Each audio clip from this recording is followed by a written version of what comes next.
bespoke radio for the masses. Headline edition, July 8, 1947. The Army Air Forces has announced that a flying disc has been found and is now in the possession of the Army. If the game is rigged, change the game. Game changer. I occasionally think how quickly our differences worldwide would vanish if we were facing an alien threat from outside this world. This is Fade to Black with your host, Jimmy Church, on the Game Changer Radio Network and KGRA, the Global Radio Alliance.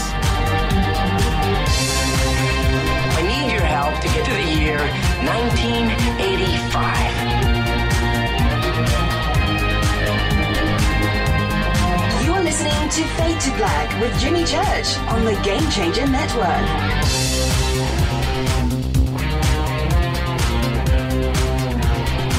Well. Fade to Black. Welcome. Thursday night. Fadernights. Best night of the week. Today's October 5th. 278 days into the new year. Just 87 days left.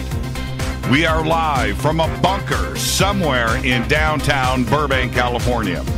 And I would like to welcome everybody listening all around the world, all across the United States.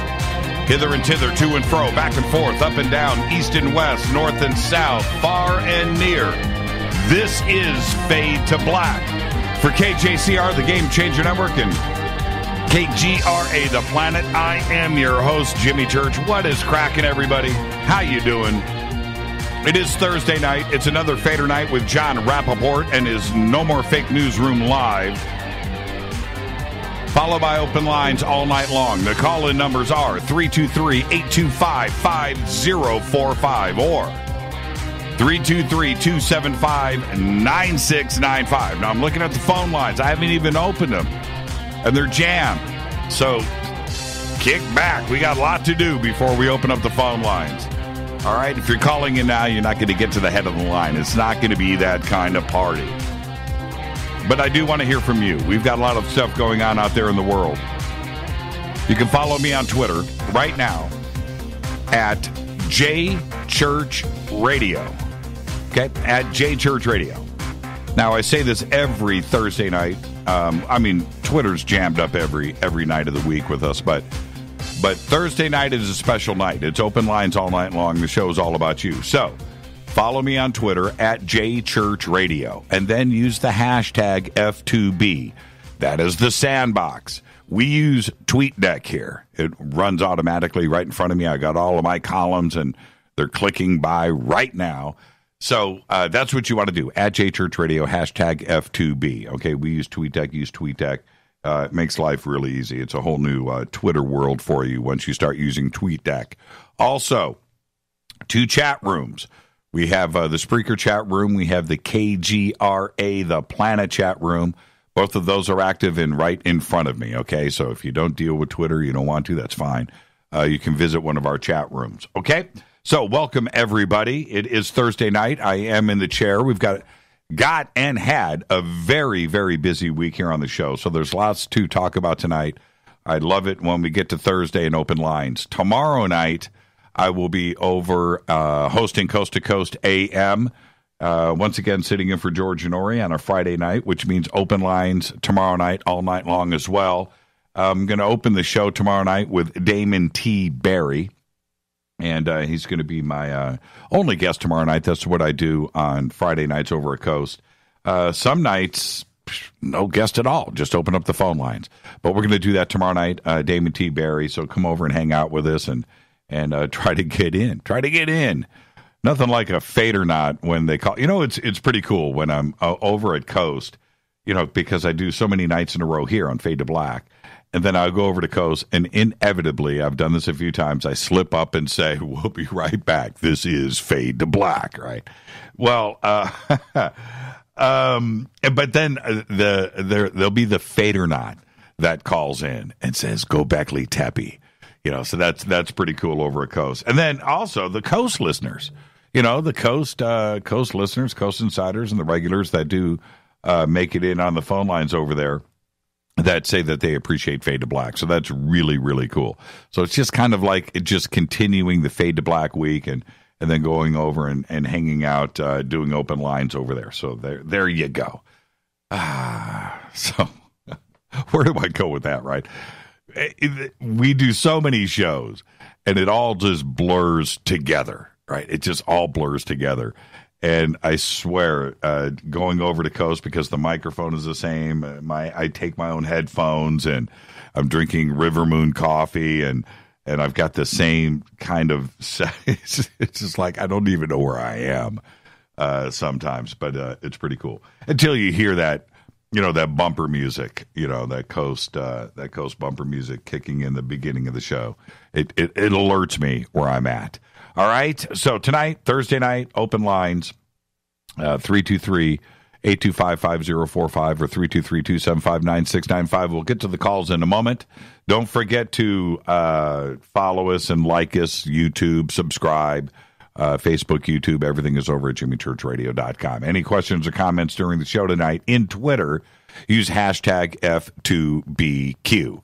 Now, Jimmy asked John what his favorite pizza place is. Oh, okay. That's in Twitter. It's Fade to Black. That's the first question of the night, pizza. Started the great pizza debate last night on the show. And I'm pretty firm. In my stance here. There is no such thing as cheese pizza. That's cheesy bread. Okay. Pizza starts, the word pizza, for me, and I think that I'm going to establish the standard here. Pepperoni. It starts with pepper. Then you can call it a pizza. Okay, so over on Facebook today, I just thought I'd have fun with it. And it's gotten completely out of control, man. Americans love our pizza. And so I started the great pizza debate. Maybe I'll read some of those comments as the show goes on tonight. Pretty funny. And then I took it a step further. I thought, okay, you know what? I get it, but what are your favorite pizza places in the town that you live in the community that you live in, around the world? Not just here in the United States, everywhere. And man, wow, the photographs and everything are just really, really, really cool. We love our pizza, and everybody's got their favorite pizza joint. So there you go. Yeah. I'm digging it, man. I like what you guys are doing. I like where you guys are going with this. You can email throughout the show tonight, Jimmy at jimmychurchradio.com. It's very simple, Jimmy at jimmychurchradio.com. I have email in here, but the email that gets in here to me is filtered. It's got to be good. If it's good, it gets in here to me. And if it gets that far, maybe I'll read it on the air. And if you're really lucky, I'll write you back. Right? How cool would that be? Don't forget to subscribe to our podcast. We have over 730 archive shows. We have custom apps, Apple, Android, everything right there. Just $2 a month. $2 a month. Updated after every show, every single day. All right, just $2 a month. Go over to jimmychurchradio.com, click on the podcast banner. And you can also become a Fadernight. If you want to go to our membership area, you can do that. You can go with free and become a Fadernight for free. You get the bunker cam on Thursday nights. You get a private email to me. You get to call yourself a Fadernight. And then you can go right down the line. If you want commercial-free archives, downloadable, you've got it. You want autographed T-shirts and hats and autographed hats, all the embroidered, real, custom hats. Only available to the Fadernights. They're not for sale. They are not. You can't get it. I get the email every single day. Dude, what do I have to do to get a hat? Well, you got to become a Fadernight. It's the only way that's going to happen. Okay? So you can do all of that in our membership area. And don't forget, everybody, to visit all of our sponsors, Life Change Tea, GetTheTea.com, River Moon Coffee, New Pharma, Ancient Life Oil, Sacred Skulls, Studio Dome speakers. Everything is over at jimmychurchradio.com. That's how the show happens every single night. Right now, like tonight, the show always broadcasts for free. It is live, like right now. But tonight, we're broadcasting live on YouTube. How does this happen, right? It happens through our sponsors. That's who makes this show run. This is America, right? That's it. This is capitalism at its finest definition. And we'll get to more of that in just a bit. Okay, let's get this show cracking. Got a lot to do tonight. Happy birthday to AC/DC frontman, ex-frontman, Brian Johnson. Are you ready for this? Are you sitting down? Is 70 years old. Dude. I mean, that's like Mick Jagger old. 70. Brian Johnson, 70 years old. Jesse Eisenberg today is 34.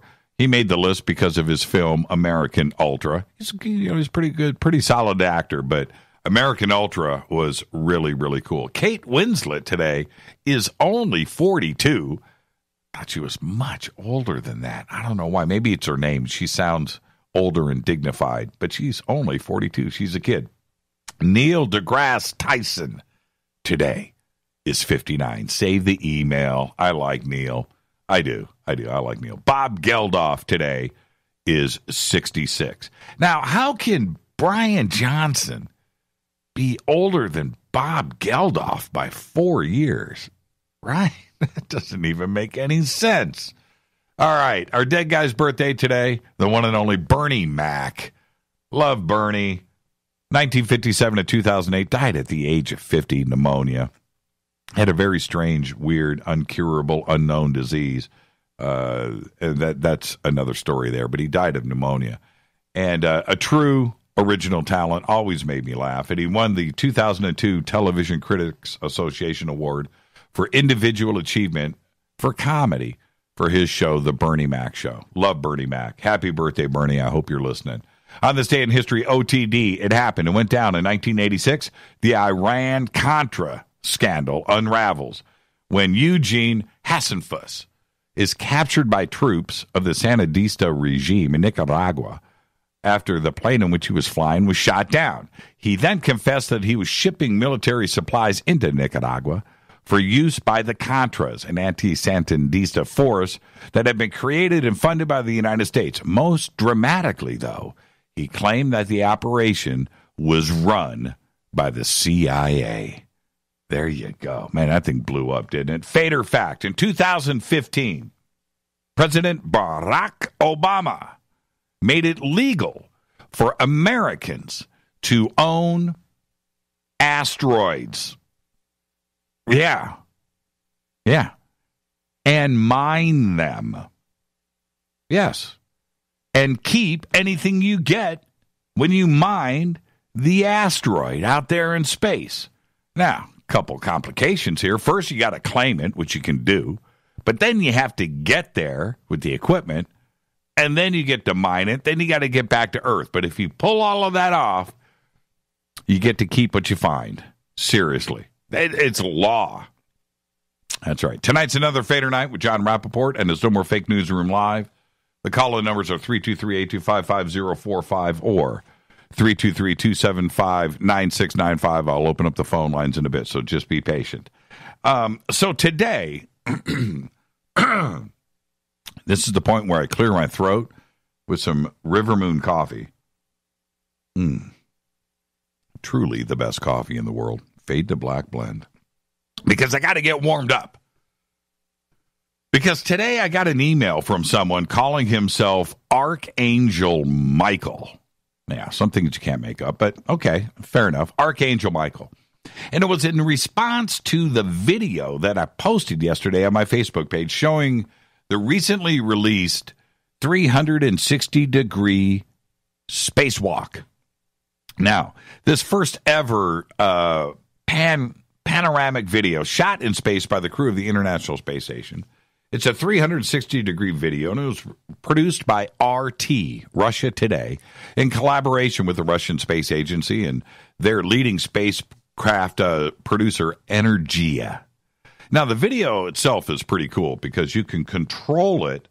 It's got a little button there with 4 arrows on it, so you can control it with that directional button, or you can just grab the video with the mouse and move it up and down sideways and look at the Earth, and it's totally cool. You really enjoy any view in real time. It's bleeping brilliant. The video opens with a cosmonaut saying, he's like, "Are you ready? Over." And, we response, "Yes, we're ready." Right? Over. And you can pan over while this is going down, and you can see the cosmonauts coming out of the space station. There's a couple of them there, and they've got the 360-degree cameras, and they're setting up. There's another camera on. It's just mind-blowingly cool. And as you pan around, you see the cosmonauts coming out.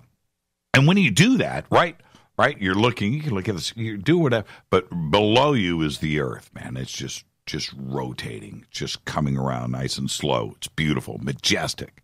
Man, high def, 360 controllable stuff. It doesn't get any better than that. It is just majestic. Well, we posted up everything on Facebook, and Rita, if you could post the video here in Twitter. Let's get that up for everybody. You might have already done it. It blew past me. But you have to check it out. When I posted it, I made a couple of cracks at the flat earthers around the globe. And although that's a joke right there, you're supposed to laugh. And although I haven't checked, I'm sure that the comments were everywhere about this video being faked. It's being photoshopped. You know, the big flat earth conspiracy. You know the drill. But let me give you a couple of thoughts to ponder. Okay? If Russia is in on it, Russia, the flat earth conspiracy, right? And they put out this video for the world to see and to further the lie that the earth is not round, that it's flat, or that the earth is flat, or that the earth is round and it's not flat, right? Think about this. It's confusing. That means that Russia is colluding with the United States at the highest level. They've put out a video that you can control that shows a round earth, as it should be, right? And you can control it, and it's moving. It's real, right? If they put this video out, that means that the United States and Russia are working together, brother to brother, creating images, videos, propaganda in all forms. A massive undertaking, to be sure, if you think about it, because you would have scientists, politicians, CGI professionals, artists, engineers, news media, everyone, military, universities, everything on both sides. In Russia, the United States, and their counterparts, right, are working together on this. Cooperating, communicating openly, all day, all night, all year, decades long. If you think about it, and if this is true, and there's two ways to look at this. This is the first one. If this is true, then our history, all of it, is fabricated, staged, man-made. Every conflict, every war, everything you see on the news is theatrics. Books, theatrics. Videos like this, theatrics. All of it. Every conflict, every war, everything you see is fake. Which, if you think about it, is entirely possible, by the way. It is. George Orwell, 1984. But is it probable? We'll get back to that thought in just a bit. But RT put this video out. Russia Today. Now, if they are our flat earth conspiracy partner, I'm speaking about RT in Russia. RT specifically, Russia Today, who put out this video. Stay with me is very important. Because the flat earthers want you to believe that. The flat earth theorists, those propaganda experts right now that are cranking out videos and are going to start posting here on Twitter in just a bit, and I'll start getting emails from them again today, every day. They want you to believe that we are working together with everybody. Now, that's what they believe, but why would RT want to be involved in some crazy, complicated flat earth marketing campaign? Why? RT, Russia Today, over the last 2 weeks has been slammed publicly by Washington. Their studios, Russia Today, right now in the United States, and if you don't know this, this is really going on. Russia Today right now, their studios are all but shut down, virtually kicked out of the United States. This is going down right now. Is that what you do to your partner in crime? The flat earthers want you to believe that us and our media and our military and science and universities are colluding with Russia to crank out these fake videos. Right? So now, why would you do that to your conspiracy pal? Why all of this talk through Congress and Trump and investigations and this and Russia meddling in our Russia, and it all may be true, right? It could be, I don't know. But the point is, they know the truth. If they are conspiring with Russia and every other country in the world on this flat earth theory, why would you treat your conspiracy partner like this? You wouldn't. You don't want your conspiracy partner to get pissed off, would you, and maybe leak the truth, would you? No, of course not. You guys are partners in crime. Or, here's the second choice. That's choice number one. Choice number two, the earth is round, and we have the crappiest relationships with every country in the world. That's choice number two. My money is on those. Number two. That's the safe bet right there. And while I firmly believe that the earth is not flat, it's a gorgeous round blueberry. I also want to know why we have a super secret space council with our sworn enemy whose goal is to defy everything that we, you, and the world stand for. At least that's what we're told, right? Continuously, every day. You see, you can't have it both ways. And that's what the flat earther, that's what the flat earth theory, that's what the flat earth propaganda marketing guy wants. They want it both ways, and you can have it. But this conversation isn't about the flat earth. Not exactly. It's about the possibility of an induced reality. If you grow up in Russia, right, and you grew up there during the Cold War, or presently today, your understanding of the American reality is based on what a third party is telling you what it is, that America is evil. Americans are evil. Same thing was going on here in the United States. Still is. Russians, bad. Russia, very bad. The truth is somewhere down the middle. If you are Russian and you travel to the States, you find out that there aren't crackhead gangs running around in any town USA killing old ladies in the streets while listening to Metallica, right? Or that America is heaven on earth, free money raining from the skies and a Cadillac in every driveway. You know, the truth is somewhere down the middle on that one. But it would be the same if you visited Moscow, St. Petersburg.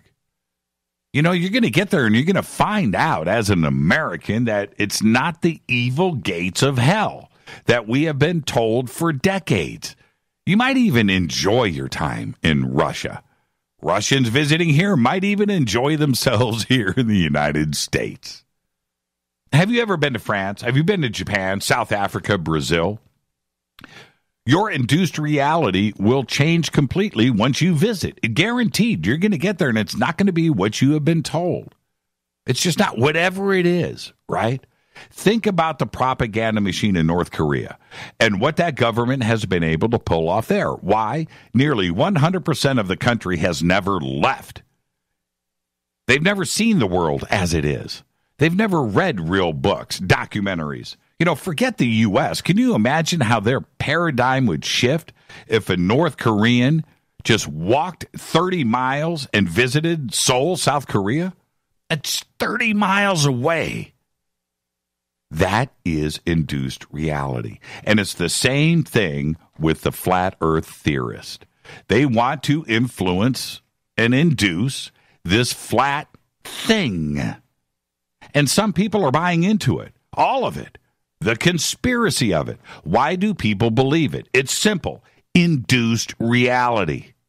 Think about this. The theorists spouting the flat earth propaganda know that nearly 100% of everyone, that includes you, will never be able to visit the International Space Station. You'll never be able to go up there. You'll never go into Earth's orbit and take a peek, right? And check things out. They know this. And just like the email I got today from Michelangelo, he'll never make it to Earth's orbit. Was it Michelangelo? That's what happens when you improv. What was his name? Archangel Mike. Induced reality is stuck inside of his head. He can't escape it. For me, I'm going to go with the reality of the U.S. and Russia really don't get along all that well. That's where I'm going. That our two countries, think about this. Our two countries, along with China, Japan, India, the UK, France, Spain, Brazil, Canada, Iran, Israel, Switzerland, Belgium, Italy, South Africa, Malaysia, Sweden, South Korea, Austria, Denmark, Cuba, Vietnam, Hungary, Bulgaria, Poland, and Mexico are not cooperating right now on some crazy flat earth thing. Each country that I just mentioned has had a citizen in space. And every astronaut took a peek. They did. They took a peek at our beautiful, round, blueberry planet we call Earth. And this is Fade to Black. I'm your host, Jimmy Church. It's another Thursday night, Fadernight, with the one and only Jon Rappoport here with his No More Fake Newsroom live.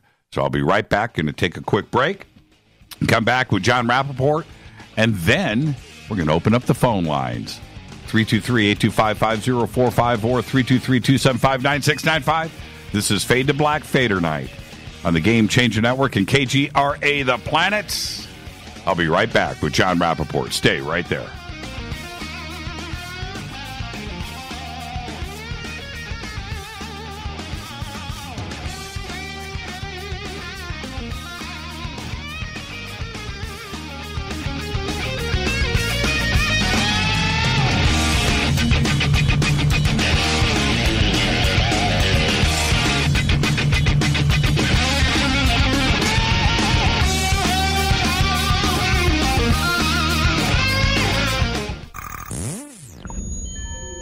You're listening to Jimmy Church, Fade to Black.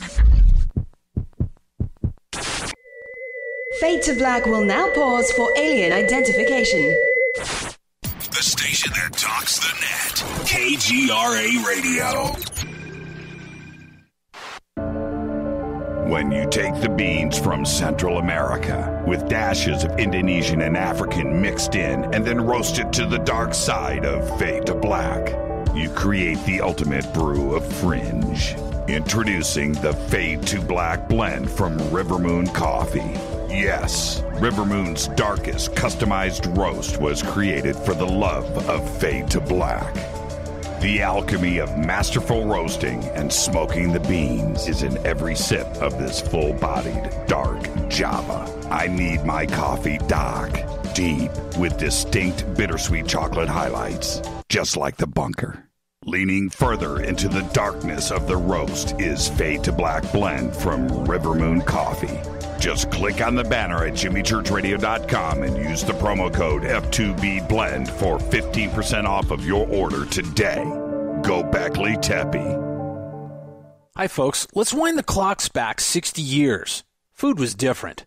Food provided health and nutrition, and using supplements was minimal. Unfortunately, now we have chemicals, GMOs, herbicides, and pesticides that can be quite lethal in the name of our food supply and, of course, the ever-loving dollar. Supplementing our diets can be very important to stay healthy. Cleansing from daily intruders to the body might be critical. Live strong and take charge. Log on to getthetea.com. Our herbal tea is a great way to cleanse from intruders. Our supplements is a great way to maintain and improve your health. When your health is not up to par, go to getthetea.com. No GMOs, no fillers, and organic, and very helpful in keeping you at the top of your game. Life is too short to feel, you know what I mean. Stay in the game, at the top of your game with getthetea.com. That's getthetea.com. Again, getthetea.com. 9 out of 10 geneticists agree.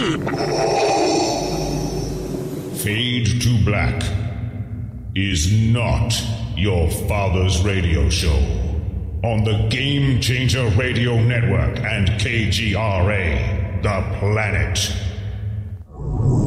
Win big with KGRA this summer. Tickets and hotel accommodations to the biggest conferences, autographed books and DVDs, chances to win all-inclusive conference cruises, and private dinners with your favorite KGRA hosts. Click the contest tab at kgraradio.com for your chance to win big this summer. Your contact for the best alternative talk radio on the planet. kgraradio.com.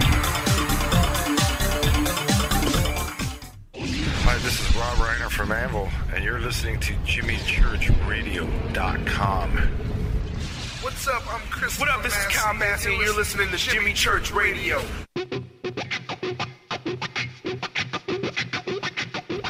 And now, coming to you from the No More Fake newsroom in deep space, which is the space that we suspect to be true, that the world as it is fed to us every day by the Ministry of Truth is a lie, a false reality, a movie projected on the screen of our subconscious. This, however, is the breakout. No more robots, no more androids. It's the No More Fake newsroom with Jon Rappoport. Take it away, John. Thank you, Jimmy. Thank you. Good to be here, folks, on a news-packed week. Las Vegas, the Las Vegas concert shooting. Many things to say about this. Don't hope to cover them all here. But first of all, the comparison of the Las Vegas concert shooting to September 11, 2001. Yes, the scale is not the same, but there are basic similarities in the aftermath. The Patriot Act, do you remember that? The whole idea that we are now going to have to trade a significant portion of our freedom for security. That is being played up and down the scale again now with the concert shooting. Is no public place safe? Is no public venue safe? Is no large gathering of people for any reason safe? So we can look forward to much more surveillance, for example. Certainly covert surveillance, although you would think that they've got that waterfront covered, but there's always more to do, more that can be done. For example, the spread of metal detectors everywhere. The spread of backscatter X-ray machines everywhere. And at schools, in stores, department stores, in malls, in parking lots, public parking lots, etc., etc. You can fill in the blanks. All of that may not be enacted by, a gigantic law like the Patriot Act, but again, trading more freedom for supposed security. Limitations on freedom. So just as many people in the wake of 9/11 questioned seriously the official scenario put out by the government as to what happened, who did it, why, and so on. In the same way, we should be considering the official scenario of what happened in Las Vegas to be highly suspect, no matter what it is. You see, I mean, as I said to Jimmy before the show off the air, you just hear about the event that happened in Vegas the night it happened, and before you even know anything more, you say, well, whatever the government is going to claim this was, I don't believe it. Because that's the track record. You want to go all the way back to the assassination of Martin Luther King, Robert F. Kennedy, John F. Kennedy, and examine those events and see what the government official scenario was and how many holes there were? Do you want to go back to the 1993 bombing of the World Trade Center and that whole fiasco and see the same thing? Or the 1995 Oklahoma City bombing, about which I wrote a book, and see the same thing? The official story is completely discredited. So why wouldn't that be the case now? That's the mindset that I would certainly recommend to anybody as the starting point. Great suspicion, particularly when you know, as I said at the top here, that we're looking at, in the aftermath, further limitations on freedom. So that's where we start. That's where I think everybody should start. And yet there are some people who, once again, they're roped right in. Well, I mean, the newspapers say, and the government says, and so how could it be that you're saying, Well, it's pretty easy, actually. Pretty easy. So let's start here. If we believe the official scenario, there was one shooter, Stephen Paddock. One lone gunman. That's the official scenario. It's been bolstered several times by the Las Vegas police with FBI in the background.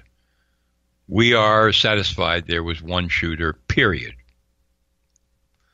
And we are satisfied that everything else that you may be hearing on so-called social media, et cetera, these are just rumors, period. End of story. How would they know that so quickly? Actually, now, Las Vegas police is coming out and saying, well, he had to have had help. No kidding. No kidding.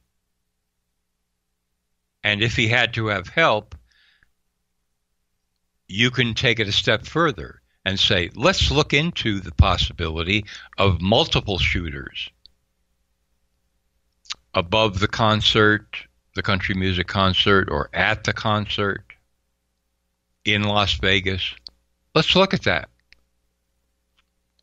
Let's not say they're rumors. For example, some of you may have seen this, but there is posted on YouTube police audio at the time when the shooting begins.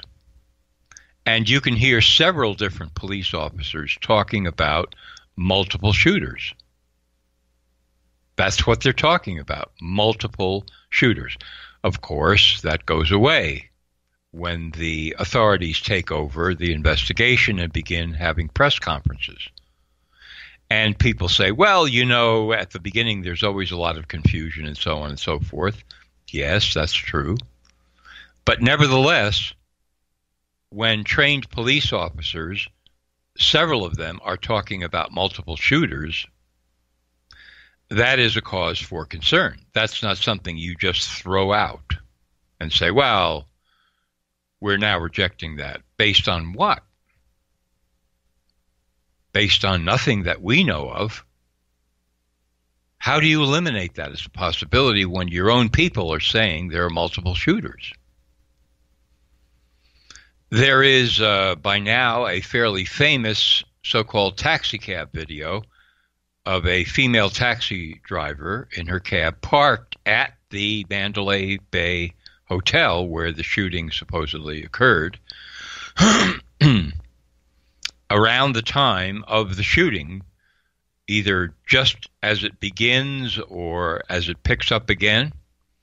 And this goes on for some minutes. And she's sitting there, and as she's sitting there in her cab and as she pulls away, you can hear multiple times gun bursts. And if you listen carefully, and I've had some communication with a man that I believe to be a reliable arms expert, you hear multiple weapons, not just the same weapon.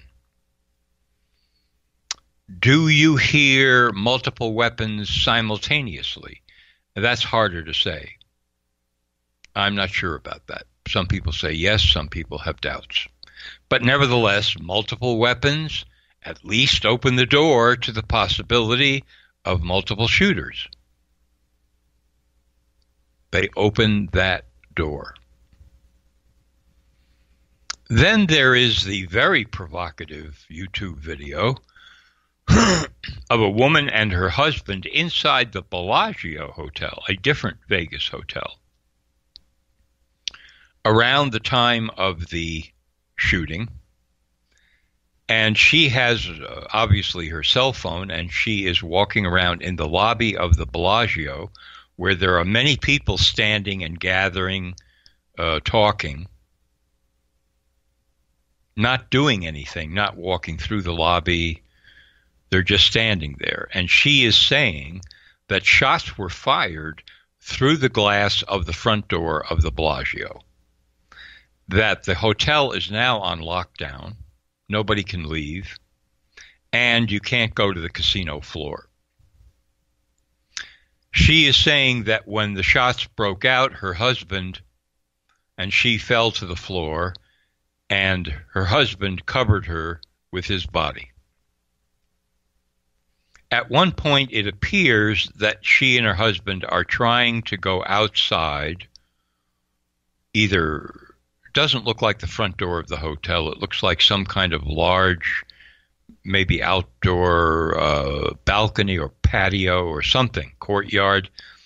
And the audio is muffled, but there appears to be a security guard or some kind of law enforcement person who is turning them back. We don't hear what he says, but she, with the video, is saying, "Oh, we can't go out there? Okay, thank you very much," and they go back in.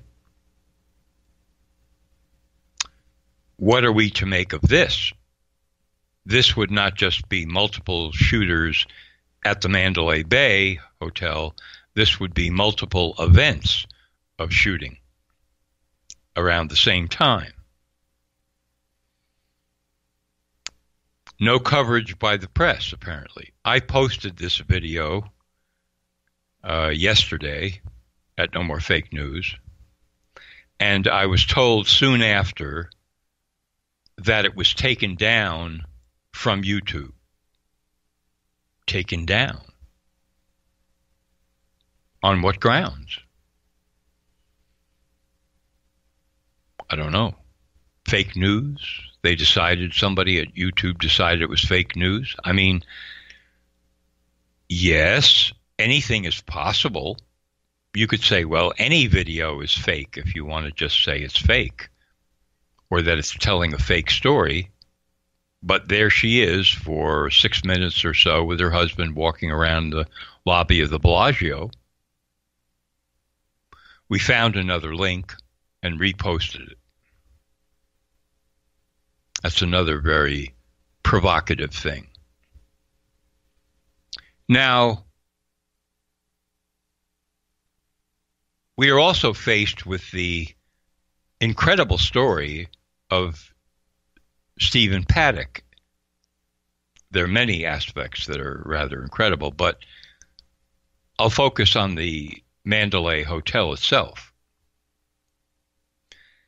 This is not a guy who, as his brother first said, just likes to eat burritos and has no experience whatsoever or interest in guns and so forth. As it turns out, according to press reports now, this is a millionaire real estate investor, Stephen Paddock.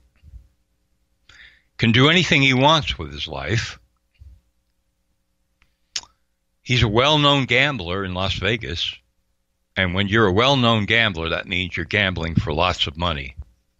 And again, according to press reports, he was. That means that when he walks into a casino, hotel casino, he is known. His room or his suite may be comped.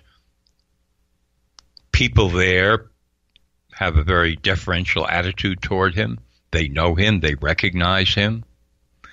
And here he is, somehow getting 23 weapons up to his suite on the 32nd floor. A 64-year-old man. And ammo, lots and lots of ammo. How did this happen? Are we supposed to believe this is really what happened? I mean, in a hotel casino, if there's a guy playing blackjack and he is card counting, this is not sleight of hand. It means he's got a sharp mind. He can see what cards have been played. He can run through formula, algorithms in his mind, and decide what he should be betting on as he sees what cards have been played. Such a guy can be spotted by a pit boss or from the eye in the sky. That's how close a watch people in casinos have on clients and customers. So we're supposed to believe that although they can do that, they just wouldn't be able to notice that one of the high rollers who comes into the casino is, I don't know what, lugging many suitcases up to his room.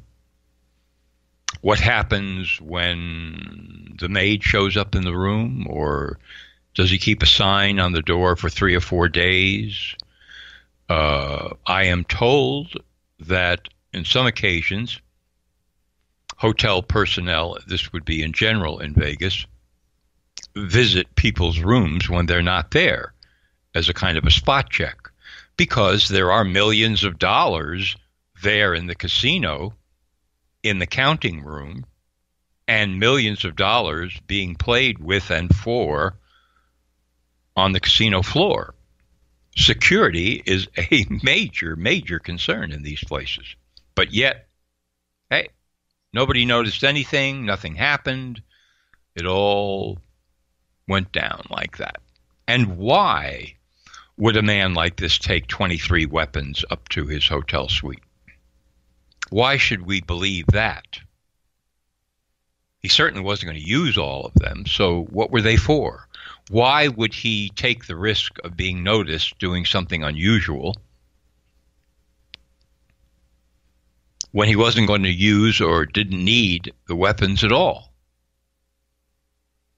That's a boggler. We're told that he planned this scenario for many months, and he led a secret life for years.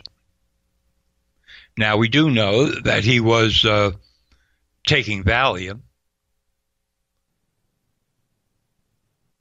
and it's true that in some people that causes aggression. But we are not just talking about a snap judgment that pushes somebody over the edge. This is a long-range plan that he had. And he had to know that this plan was most likely going to end in his death.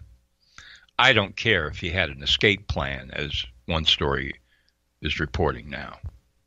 If you're going to do what he purportedly did in the way of shooting, you're going to end up dead. Or if you do manage somehow to escape, which apparently was not really on his mind at the end, you're going to be hunted down forever when they discover who you were. That is the life that a retired millionaire wants to live. And if so, why? Now, some publication of ISIS has claimed that he converted to Islam and that he was an ISIS soldier. This is a recent release from an ISIS publication. Maybe, it's hard to accept that on face value, to say, okay, well, they said it must be true. Are they just simply trying to take credit for something they had nothing to do with? That's the motive that they are ascribing for this horrendous act. But meanwhile, back here, the whys, why, keep piling up.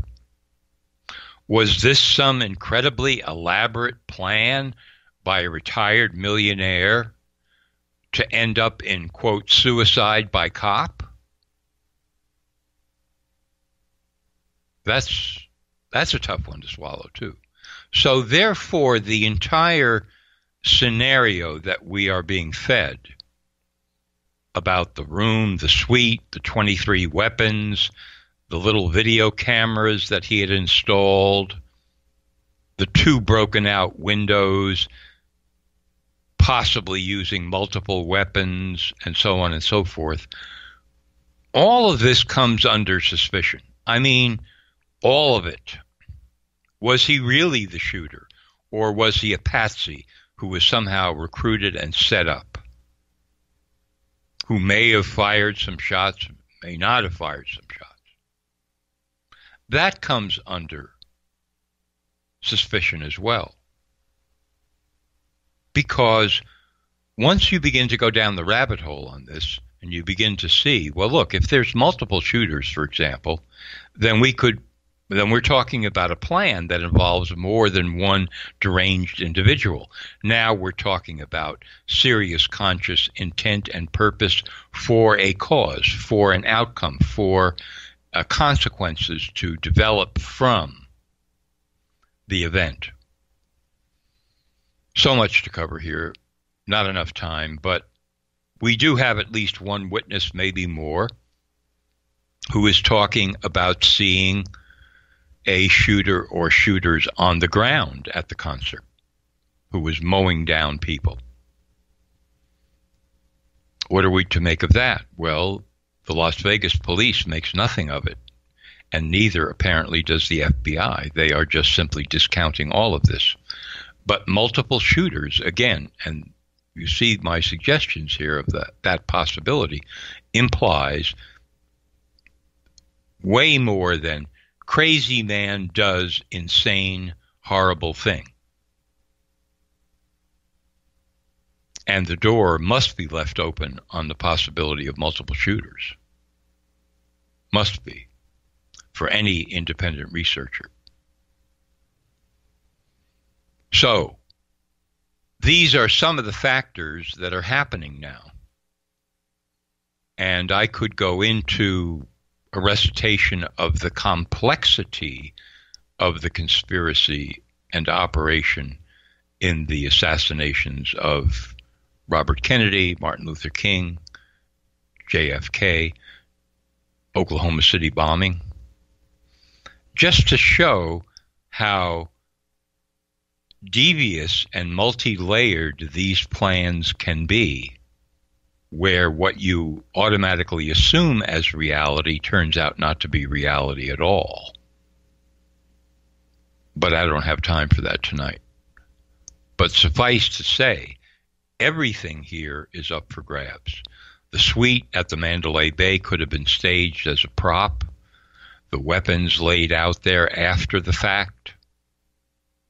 Oh, you see, look at what happens when we let people have weapons indiscriminately. Now, finally, once and for all, we have to stop that.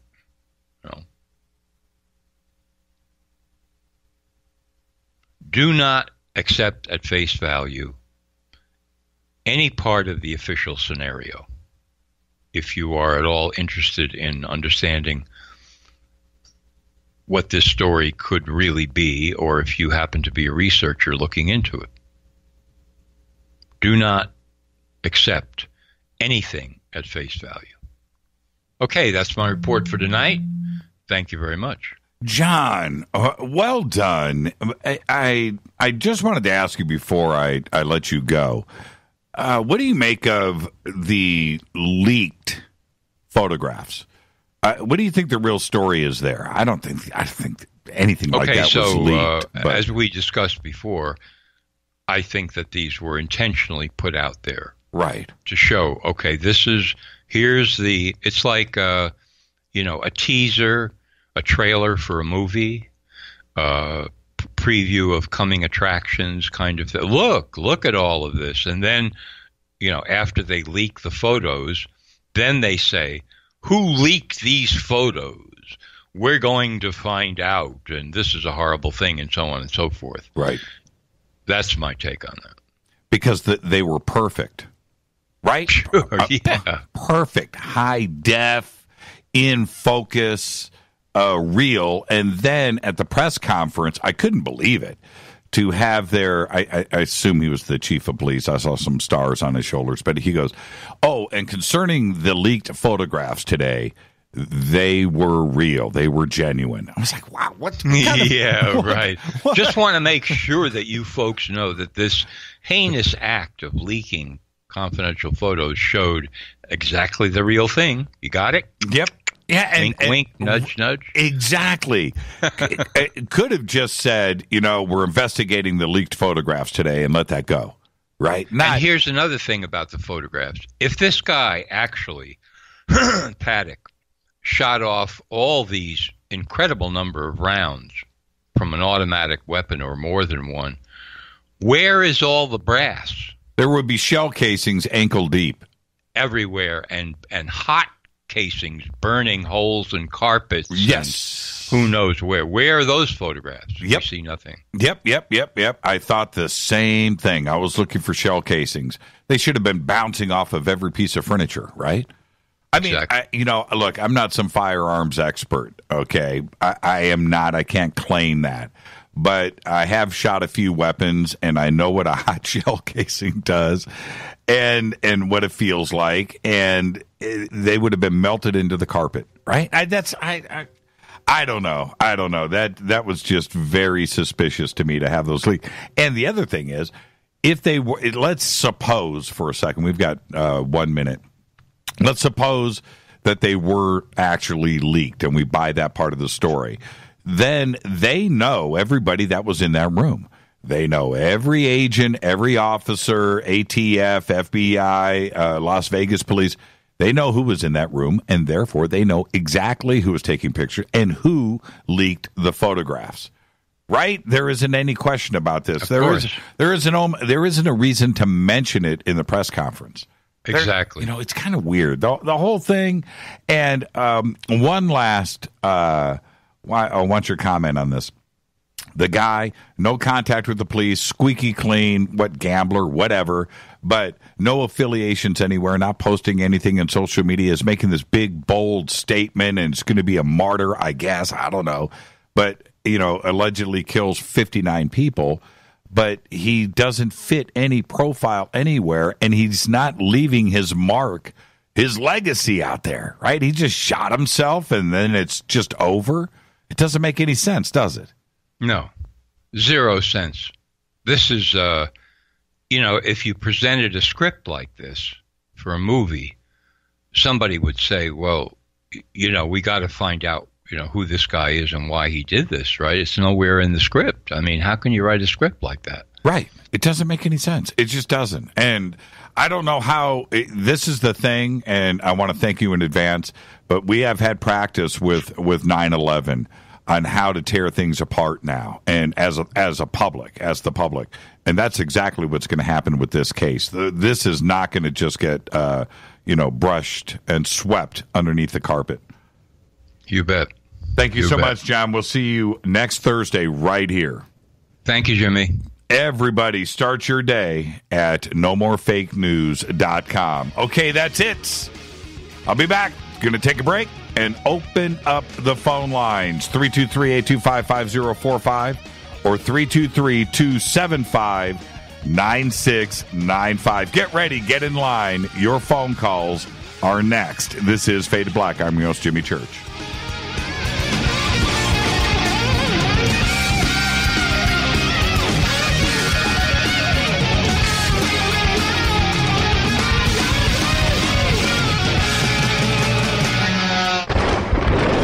This is Fade to Black with Jimmy Church on the Game Changer Radio Network and KGRA, the Global Radio Alliance.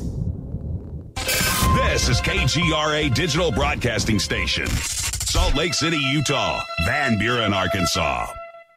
Hello, and you're listening to my main man, Jimmy Church, on jimmychurchradio.com. Hi, this is Ray Hobbs here, repping the planet, and you're listening to my good friend, Jimmy Church, Fade to Black, on the Game Changer Network and the KGRA Digital Broadcast Station. This is Toby Kebbell. You're listening to jimmychurchradio.com. Don't hurt me, Jimmy. I'm only little. Hey, I'm Adrian Grenier. And this is Ari Gold. We're the Honey Brothers. Yes. We're of the Honey Brothers. Hey, I'm Adrian Grenier. And I'm Ari Gold. We're the Honey Brothers. And you're listening to Jimmy Church. The Revolution. Ancient Life Oil. Life-changing. The real oil. CBD is truly Ancient Life Oil from the source. This oil has no psychoactive effect and is also legal in all 50 states. When you're healthy, you're happy. The truth about this wonderful plant is that it wants to give back to mankind life, longevity, and happiness. Ancient Life Oil are golden grade, all organic, non-GMO, and infused with high-quality liquid coconut oil. It's simple. Just go to ancientlifeoil.com today. That's ancientlifeoil.com. The best, purest, organic, and non-GMO CBD in the world. Go Beckley Tappy. The statements made regarding these products have not been evaluated by the Food and Drug Administration. These products are not intended to diagnose, treat, cure, or prevent any disease. Please consult your healthcare professional about potential interactions or other possible complications before using any product. What's up, Fadernauts? Studio Dome loves Fade to Black and the F2B audience so much that they have put together the ultimate stereo Bluetooth system. They've done it just for you. Man, check this out. The Studio Dome SBB2 stereo system is here. It's featuring two Studio Boombox 2 SBB2 wireless Bluetooth speakers, packed in its own custom hard shell case. This Studio Dome system features the very latest in stereo Bluetooth technology. The two full-range boomboxes are in true wireless stereo. You've got to hear this. It's amazing. It's just $129 and use the promo code JCRTWS and you'll also get free shipping. It's simple. Just go to jimmychurchradio.com, click on the Studio Dome banner. Go Beckley Tappy. This is Micah Hanks of the Gralien Report, and you're listening to Jimmy Church on Fade to Black, across the globe on the Game Changer Radio Network and the one and only KGRA Radio, The Planet.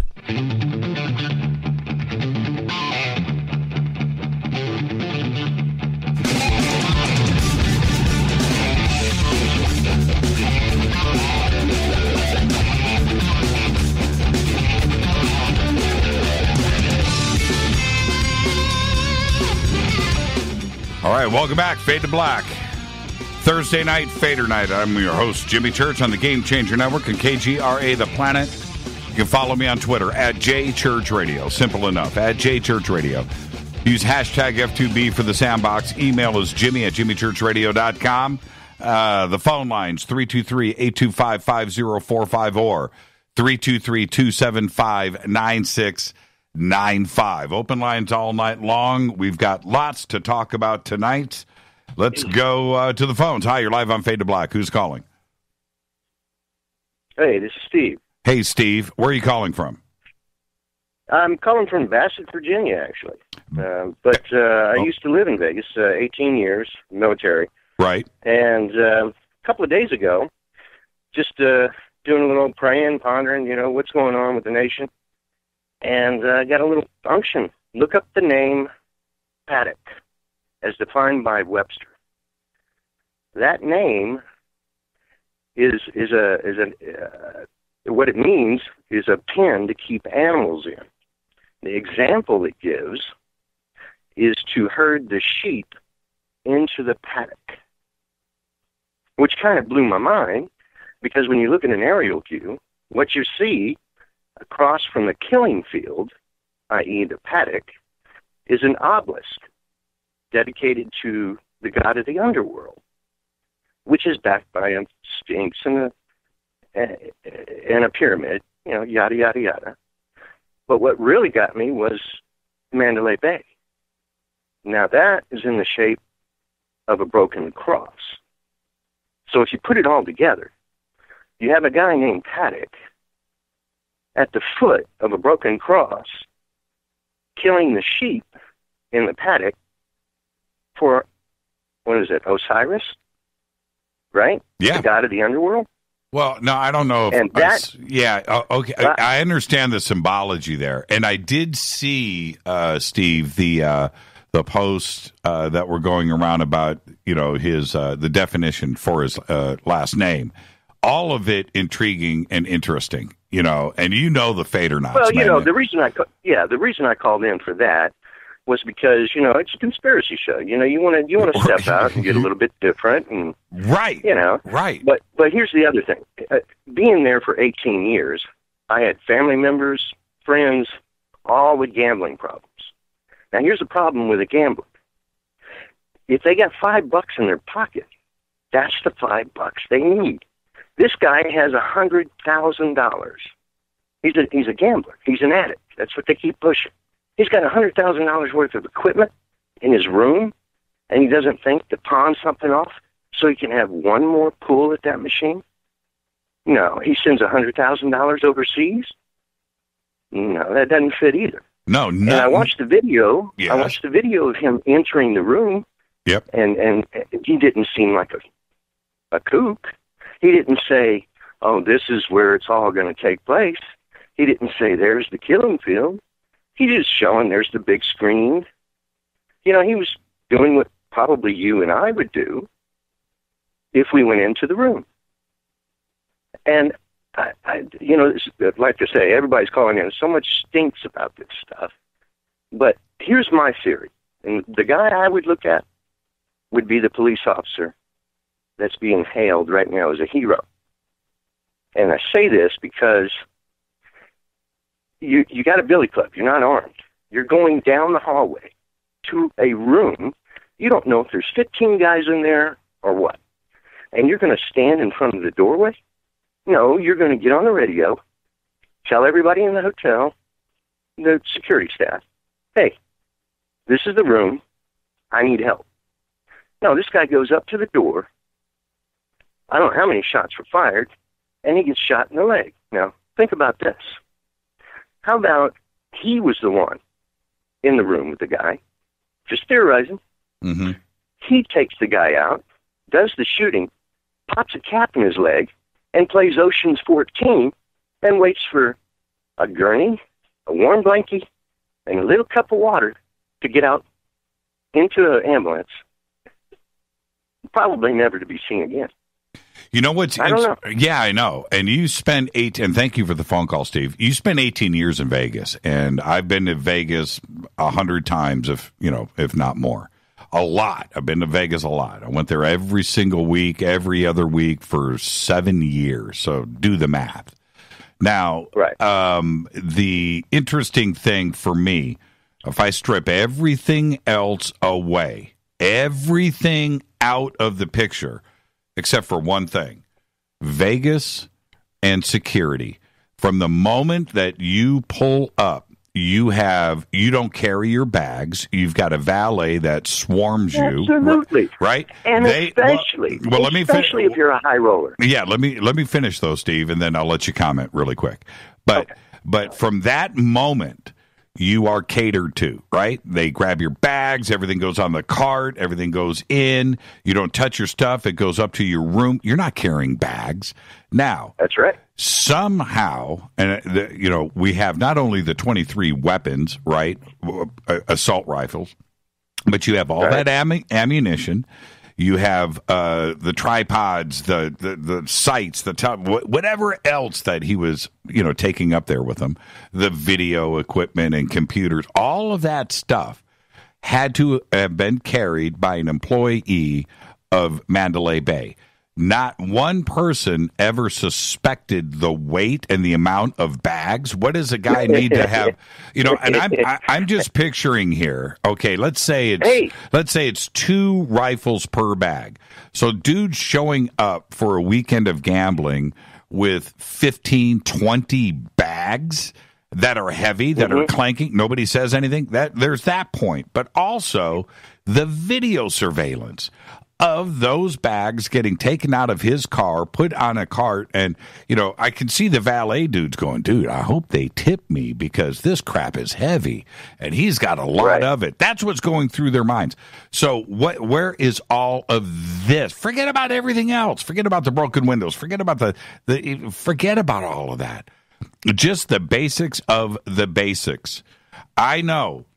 When I check into Vegas, I got one bag. I'm there for 3 days, right? I got one bag. I've just flown in or whatever. But you don't show up for 3 days in Vegas with 20 bags of luggage, and nobody suspected anything. And then there's one last point, and I've been driving this home. Housekeeping.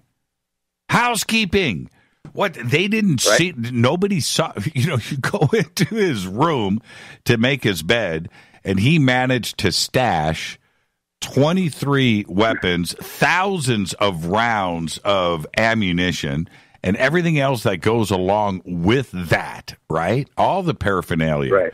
All of it is out of sight. All of it.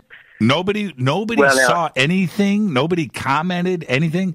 It just smells funky to me, and it's going to continue to smell funky, Steve, until we start to get some answers, which I can promise you we will not. That is exactly right. We're not going to see the video because the video is going to tell everything. They're going to have some sort of a problem. The tape is grainy. We lost it. Whatever.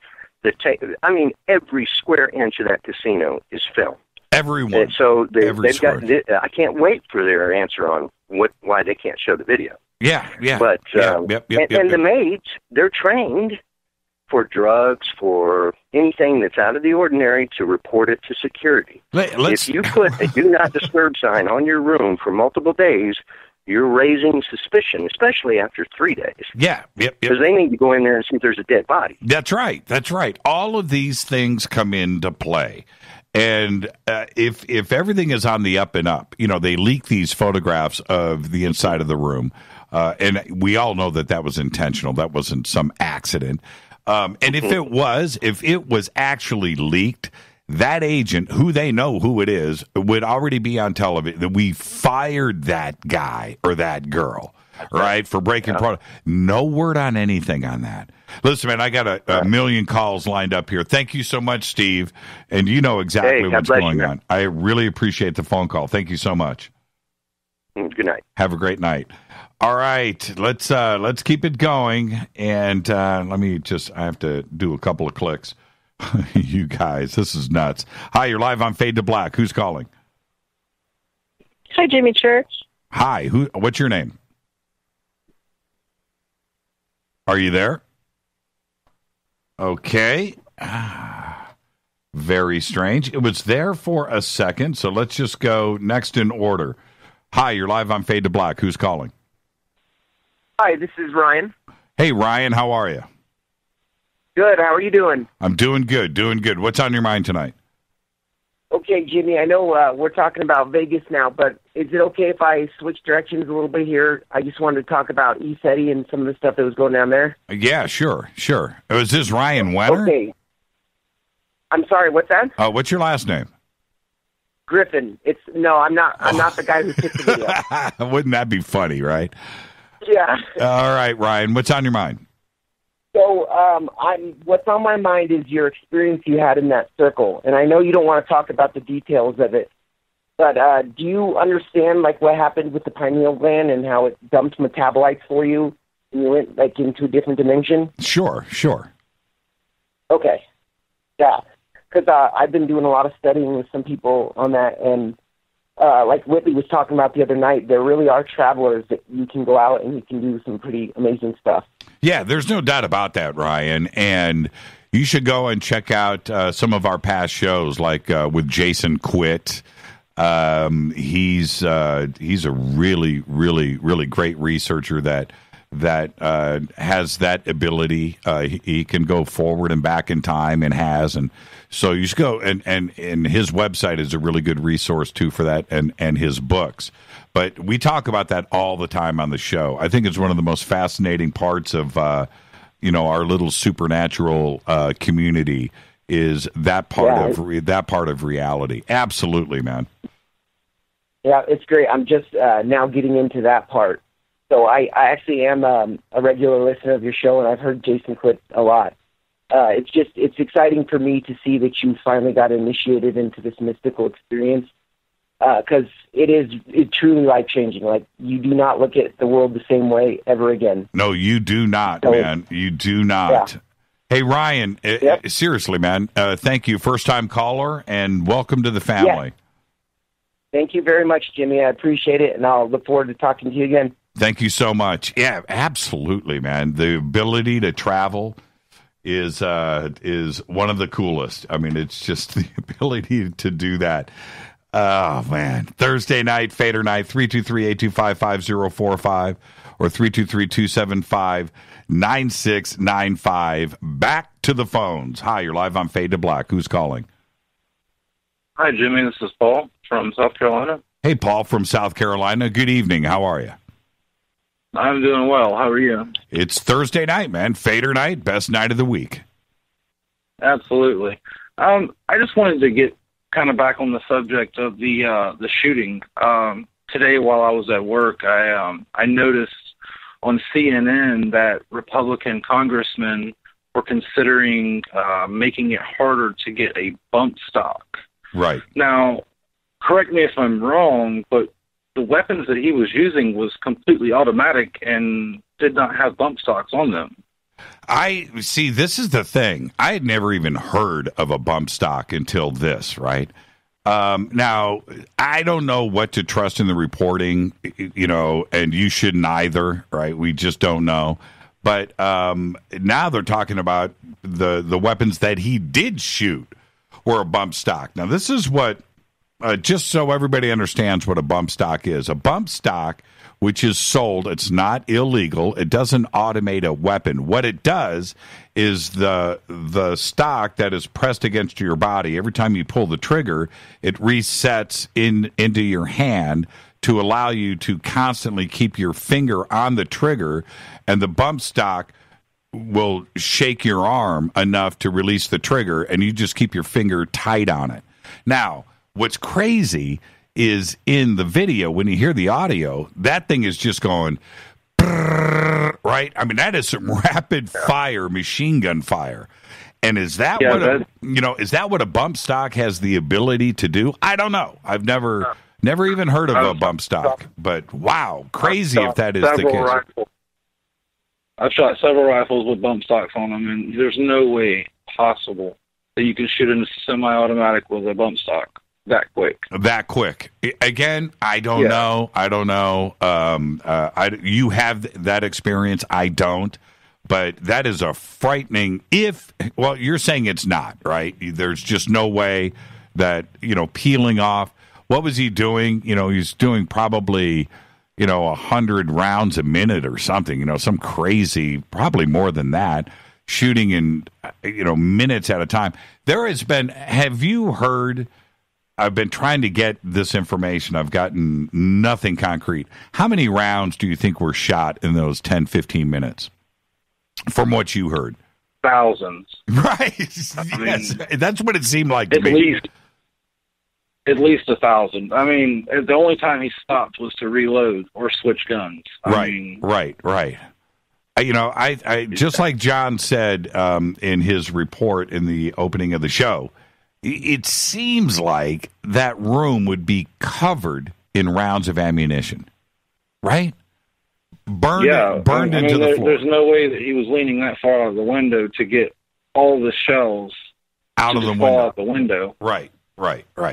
Yeah, I tried to picture the same thing. He wouldn't be leaning out the window. He would probably be just inside of the window so nobody would know where he was at so they could shoot at him. That's what I would think. Exactly. He would give his location away.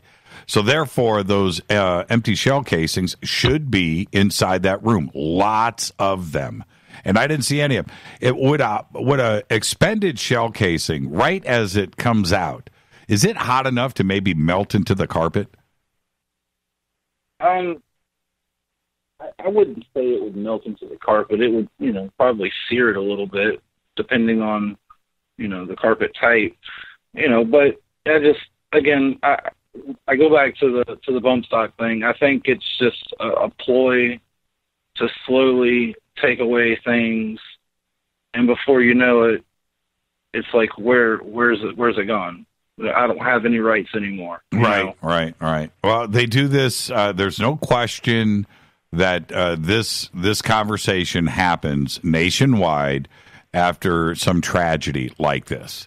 And I understand, man, if you are somebody that enjoys hunting or you have a gun collection, which is your right as an American citizen to do, and then this conversation starts, one has to wonder if that's exactly the agenda that is going on here. The Constitution, what this country was based on, the guns aren't going anywhere. They're just not.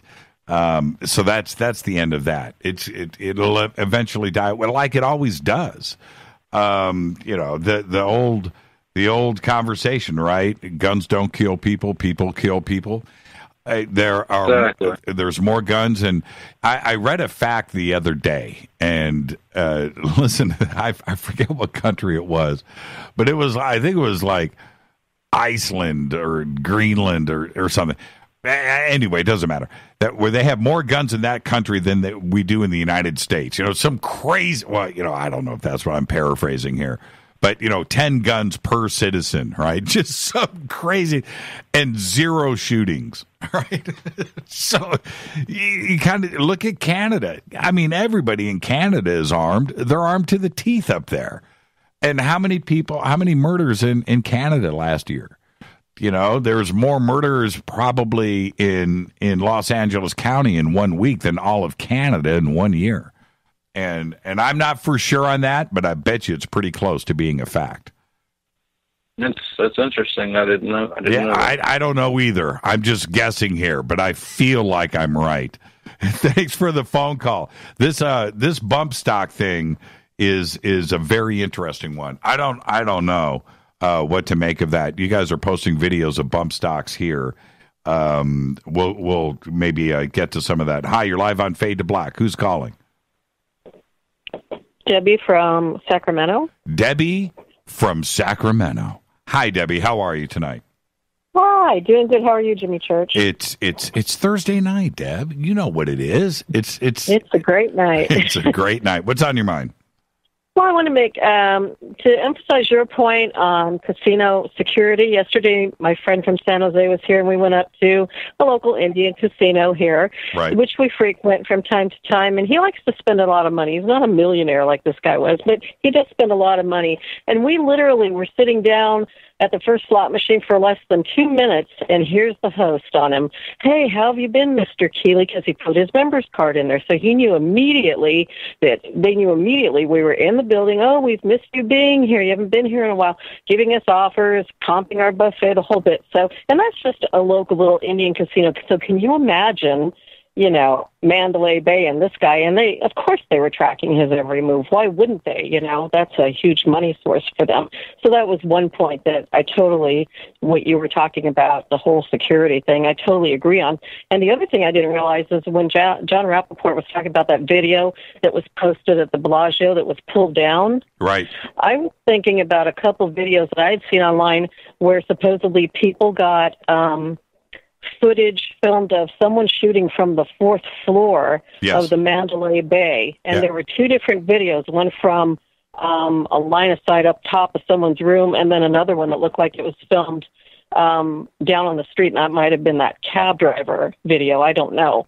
But is it possible, and I didn't think about this until I heard what he said, maybe they pulled that video down of the Bellagio because they were staging a problem outside to keep the people in the lobby so they wouldn't witness what was happening across the street at Mandalay Bay and maybe where the gunfire was coming from. Just a thought. Yeah, and we posted that video, and I looked at it so many times. It's a compelling and interesting video for a couple of reasons. One, it clearly shows flashing that was in sync. It was off just a little bit because, of the distance from Mandalay Bay. You have a time delay in sound. But the flashes were in sync with the machine gun fire. So that's interesting. But what I couldn't make out in that video, this is where I start to question things. Not that the video wasn't real or that somebody doctored it. I'm not suggesting that. I think that the video posted was, just an actual video. But the window wasn't broken out. It didn't look to me like there was an opening for somebody to be shooting out of the window. I couldn't make that out, and I blew it up. I have very big monitors here in the bunker, and I couldn't make it out, and I slowed it down. The flashes are real. I mean, that's happening. So what I was thinking, and I haven't heard anybody comment about this, but is it possible that a TV was on in that room, and that's the flashes that you see of the video, possibly of a live Las Vegas TV news channel, maybe that was broadcasting live, and somebody had the TV on that channel, and that was the flashes that you were seeing? I'm guessing here. I don't know. Could it have been some kind of weird strobe light in somebody's room and they're in there partying? Right? It could be that, and it just happened to be flashing with the machine gun. I don't know. But it was from the fourth floor. I could not maybe fifth or sixth floor. But nonetheless, I couldn't see a broken window there. That's the part that I couldn't see, or anything flashing across like bullets flying through the air at night. You would think that maybe one or two would flash through and get caught. Not everything, but some of it. So now going back, and I want to thank you, Deb, for the phone call. Great questions. Going back to the cab driver video, I listened to that in stereo. Now, when you listen to it, like with the equipment that I have here, which is, I've got the full-blown gnarly setup here, it sounded like to me that the sources of the sounds were coming from two different directions. That's what I was hearing. I don't know if cell phones, and I meant to go back and do this. Maybe somebody out there, one of the Fadernauts, can post up in Twitter or in one of the chat rooms to answer this question. Do cell phones record in stereo? Are there two microphones? Is it recording in stereo? Okay, I know the older ones, were all mono, but like an iPhone or a Galaxy S7 or S8, can they record in stereo? Now, if they do record in stereo, that's interesting because the sounds sound like they're coming from two different directions. And the second point is it possible that is an illusion, right? That the sound is bouncing off of everything and coming off of reflections and where her car was sitting, her taxi, that it just sounded like it was, changing the sources and it was coming from two different shooters. I don't know. But, Deb, all of these are great questions, and I got to say, I've got to take a break right here. You took me right to the bottom of the hour. But thank you for the phone call, and if you get any information, let us know. Thank you so much. Okay, thank you, Jimmy. Take care. You too. That's what I'm talking about right there. Thursday night, Fadernight, best night of the week. Okay, let me take a break right here, and I'll be right back. It's open lines all night long, 323-825-5045 or 323-275-9695. If you're on hold, stay right there. I'll get to all of your phone calls next. This is Fade to Black. I'm your host, Jimmy Church.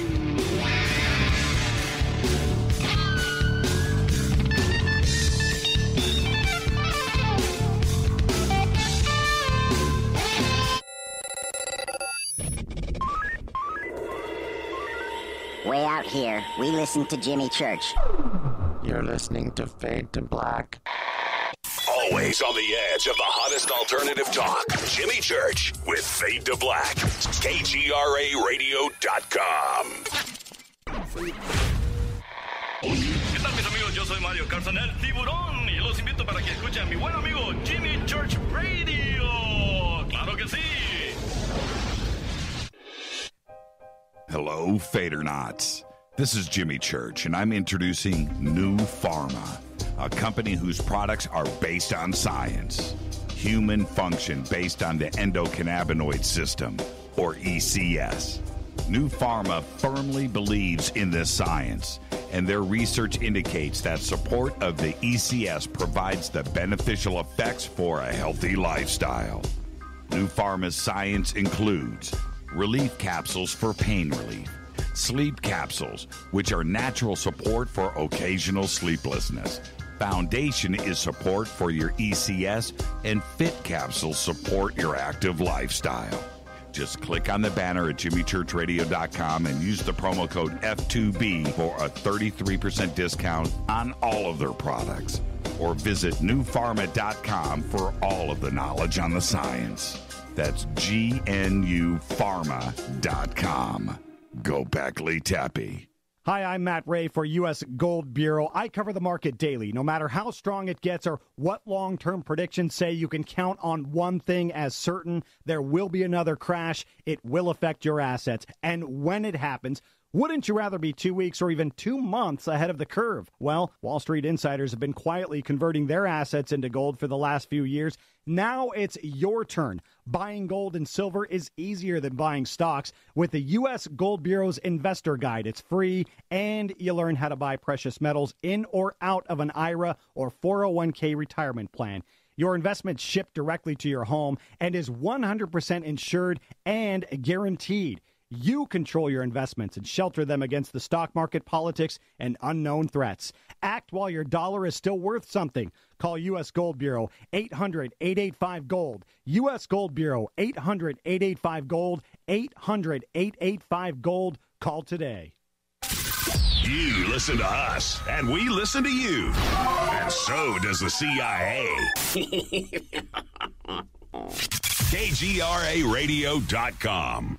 Hi, folks. CBD is the home run hitter for health right now. Why, you ask? Because of what it does for the body. Unfortunately, I can't tell you all about the benefit. You know, there's reasons. Do your due diligence and log on to ancientlifeoil.com. That's ancientlifeoil.com. Ancient Life Oil uses organic ingredients and is blended in coconut oil for some of the best benefits. Legal in 50 states and non-psychoactive. Log on to ancientlifeoil.com. That's ancientlifeoil.com.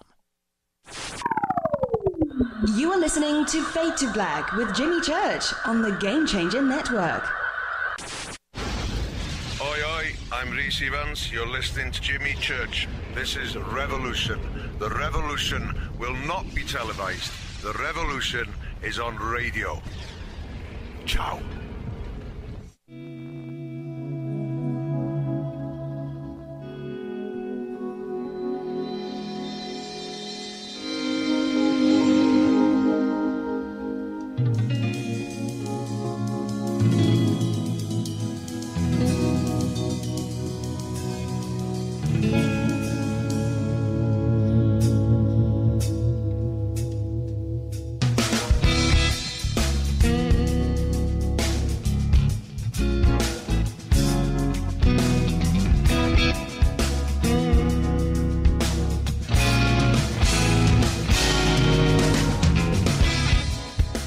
Welcome back to Fade to Black. I'm your host, Jimmy Church. Thursday night, Fadernight.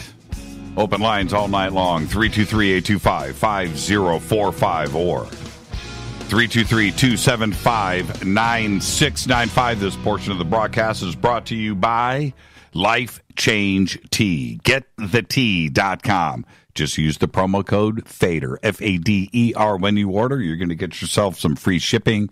Just go click on the banners over at jimmychurchradio.com for Life Change Tea. All right, it's open lines. Let's keep it going. Hi, you're live on Fade to Black. Who's calling?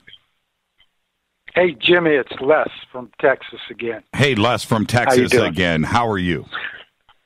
Good. Let me throw some gun statistics at you for a second. Well, you live in Texas. You live in Texas. You've got gun stats. Yeah, but, France has the most restrictive gun laws on the planet, basically. And they have 1,800 gun deaths per year, but 65 million people live there. United States has 300 million people, and they have 33,000 gun deaths per year. Now, that sounds really bad, but when you do the per capita math, France's per capita death rate is 2.8. United States is 0.001. Now, doctors kill almost 3 times more people with mistakes than there are gun deaths in the United States. But if you wanted to whipsaw the minds of a voter constituency that is pro-gun, who would you massacre? Country music fans, wouldn't you? This whole thing is fishier than the flat earth. Well, yes, I agree with that. I don't want to, my brain during a live radio broadcast, I've got excuses there, right? I don't, my brain doesn't work right. But your math on that, 1,800 gun deaths in France, 65 million people, right? Okay, right. So you divide here, well, no, hold on. Yeah. I'm just trying to follow you here. Here in the United States, 300 million people, 35,000 deaths. So in France, if you multiplied that by 5 to get to 300 million, and you multiplied the 1,800 by 5 to keep the ratio the same, then you're at less than 10,000. And the United States is at 35,000. No, France is still way behind the United States. That's what I thought. But when I Google up, how do you measure per capita statistics, you would divide the amount of deaths by the population. Right, that's what I'm saying. So if it's times 5, so that's 9,000. For France, if the ratio was the same at 300 million, United States at 300 million, and it's 35,000, then it's 3 times as less.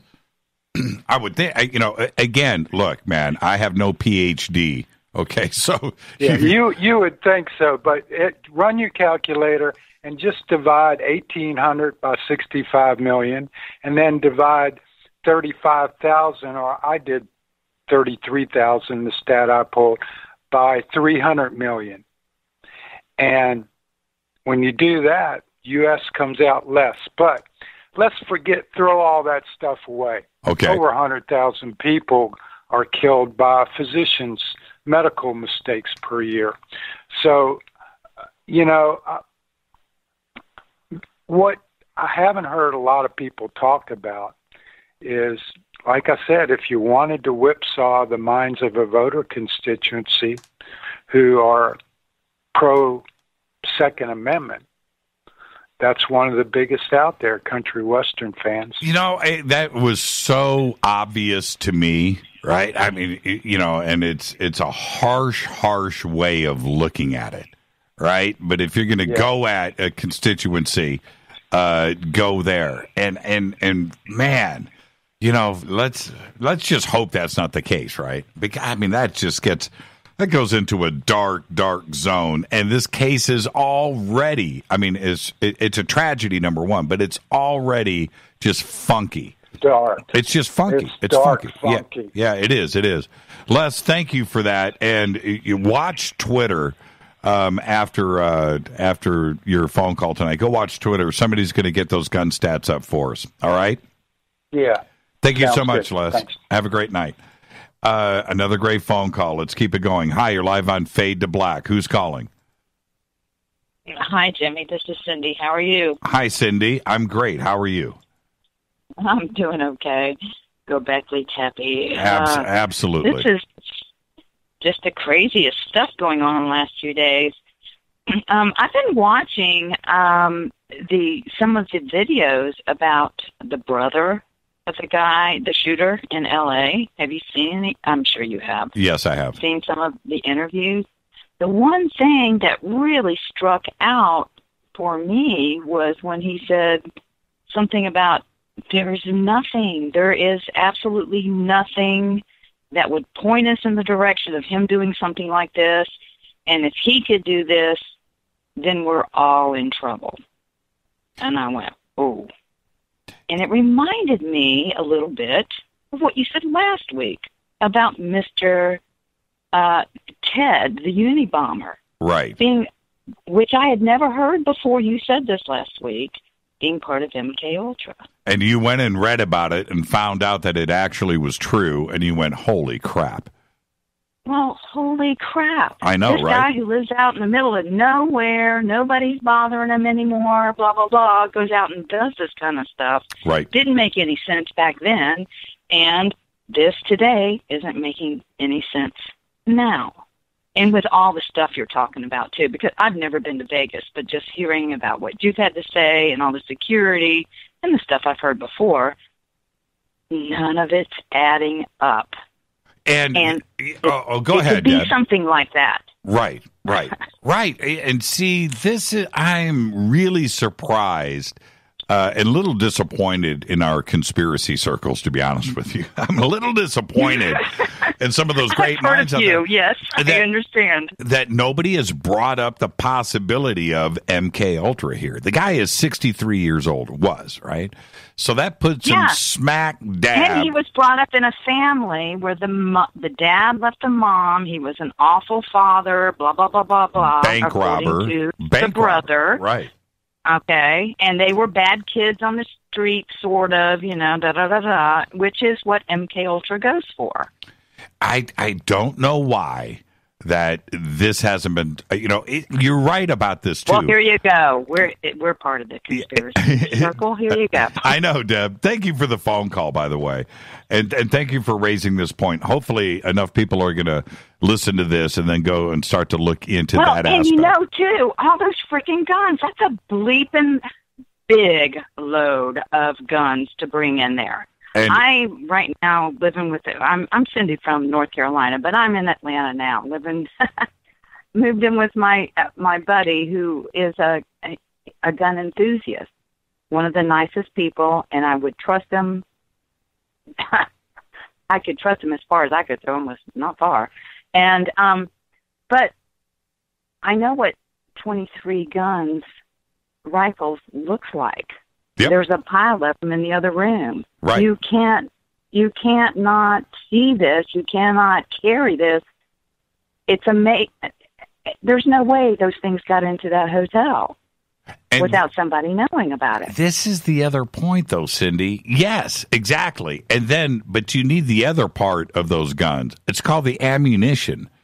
Right? And you know what a simple box of ammo, right? Just a little tiny box of ammo. He had probably 500 of those. But wait a minute here. Stop for a second. How is that possible? You cannot sneak a puppy dog into a casino. You can't do it. Let alone 23 guns and a ton of ammo. I have no idea what it would weigh. I don't know. But the amount just reeks. It reeks. And like a good friend of ours on Spreaker has been saying, what's the guy's name? Steve Oswald. I don't know who he is, but was it you that posted? Steve Oswald. Hello. Oh, Steve Oswald. Steve. Oh, funny, but bump. Was it you that just said bump stocks, popular items these days? Was that you? Was that you? No. Okay, that's another Cindy in the channel. No, that wasn't me. That was the other Cindy. Have a great night, Cindy. Thank you so much for the phone call. All right, Jimmy. Bye. Fantastic phone call right there. She's got a stockpile of weapons in the next room. She knows what 23 of them look like. And that's what I need, right? I need that kind of phone calls here. What is actually going on? Stay on the phones. Hi, you're live on Fade to Black. Who's calling? This is Travis from Texas. Hey, Travis from Texas. You going to give us some gun stats? Yeah, I guess so. You know, as far as breaking down all the guns and carrying them in the hotel, that really wouldn't be that hard. I mean, I could probably take all the guns that he had in the hotel room and put them in one big suitcase and carry it in. I thought about that too. And, of course, absolutely. But how much would that suitcase weigh? How much would 23 weapons weigh? It would weigh a lot. You know, the guns weigh anywhere between 7 and 10 pounds, you know, the ARs and the AR-10. And it would weigh a lot. You know, that's just an example. Now, how much actual space it takes. Right. So I just did some quick math, right? Let's say 23 weapons, 10 pounds each, average. That's 230 pounds. Now, 230 pounds. You're not picking up that suitcase. Nobody is, right? Now, okay, so that's obviously a bunch of different suitcases. And I'm with you. They had to have been broken down. You're not sneaking in guns. You know, you're sneaking in gun parts and you're putting them together. Totally understand that. But what about the ammo? You know, a couple. Ammo, how much does a few thousand rounds of I don't know, machine gun ammo? How much does a few thousand rounds of ammo weigh? A few thousand rounds. It would weigh probably 30 pounds. You know, a couple thousand rounds is 30 pounds. You can put 1,000 rounds of .223. You know, and one of those 50 caliber ammo cans, you know, but over 4 days, this guy's stay, you know, all you would have to do is to either carry one suitcase in a day, you know, or put it on the cart and have the valet take it up to the room. It's really easy to get that much stuff in the hotel room. It's not that hard. I totally agree with that. 100%, of course. And if he did it by himself and didn't have help, it would have had to have gone down that way, right? But are you trying? This is where I have Travis, have you ever been to Las Vegas? No, sir. Okay, let me tell you something. Those valet guys, when you pull up at any one of those casinos, any one of those main hotels on the Strip, the first thing you notice first off, you got 8 lines of cars, right? 8 lines. You're pulling up, and there's 8 cars wide, and it's a waiting line to pull in. You pull up, the valet comes out with his cart. He comes up, he tags your car. He's, tagging you're not carrying luggage into the hotel. Nobody does. Nobody. Now, if you're going to do that over and over and over again on videotape, I'm telling you, they know what your car is, the license plate. They know where it's parked. They know what it is. And the first thing they're going to go, dude, man, that guy... over the last 24 hours, out of the last 48 hours, man, took 40 bags into his room. Right? I'm telling you. I'm telling you. It would have had to been done at one time, you know, through the valet. And I was also shocked yesterday when they came out and said that none of the cameras that he used to film this thing, you know, we heard that the day before, none of them worked. Now, don't you think that's kind of odd? No, of course they worked, because allegedly, right, if we take things at face value, the security guard approached the door, he gets shot in the leg. Why? He was watching him from inside the room on his surveillance cameras. That's right. So they were working. Again, you don't know what to believe. You know, it doesn't take a rocket scientist to listen to all of this stuff and what they're trying to tell us and what we know actually happened. None of this is adding up. There's one other thing. Now, you just said 223, so you know your ammo, right? Sounds to me like you know your assault rifles, and that's fine. I need this. He was over 1,000 feet away, 300, up and above and across the street. Is that really is there that kind of force and range and accuracy to do that? It seems to me, now I could be wrong here, but I'm just picturing it in my mind's eye, that you would almost have to shoot the bullets probably high because they would drop into the crowd, right? They wouldn't shoot straight. The effective range of the .223 is around 600 yards.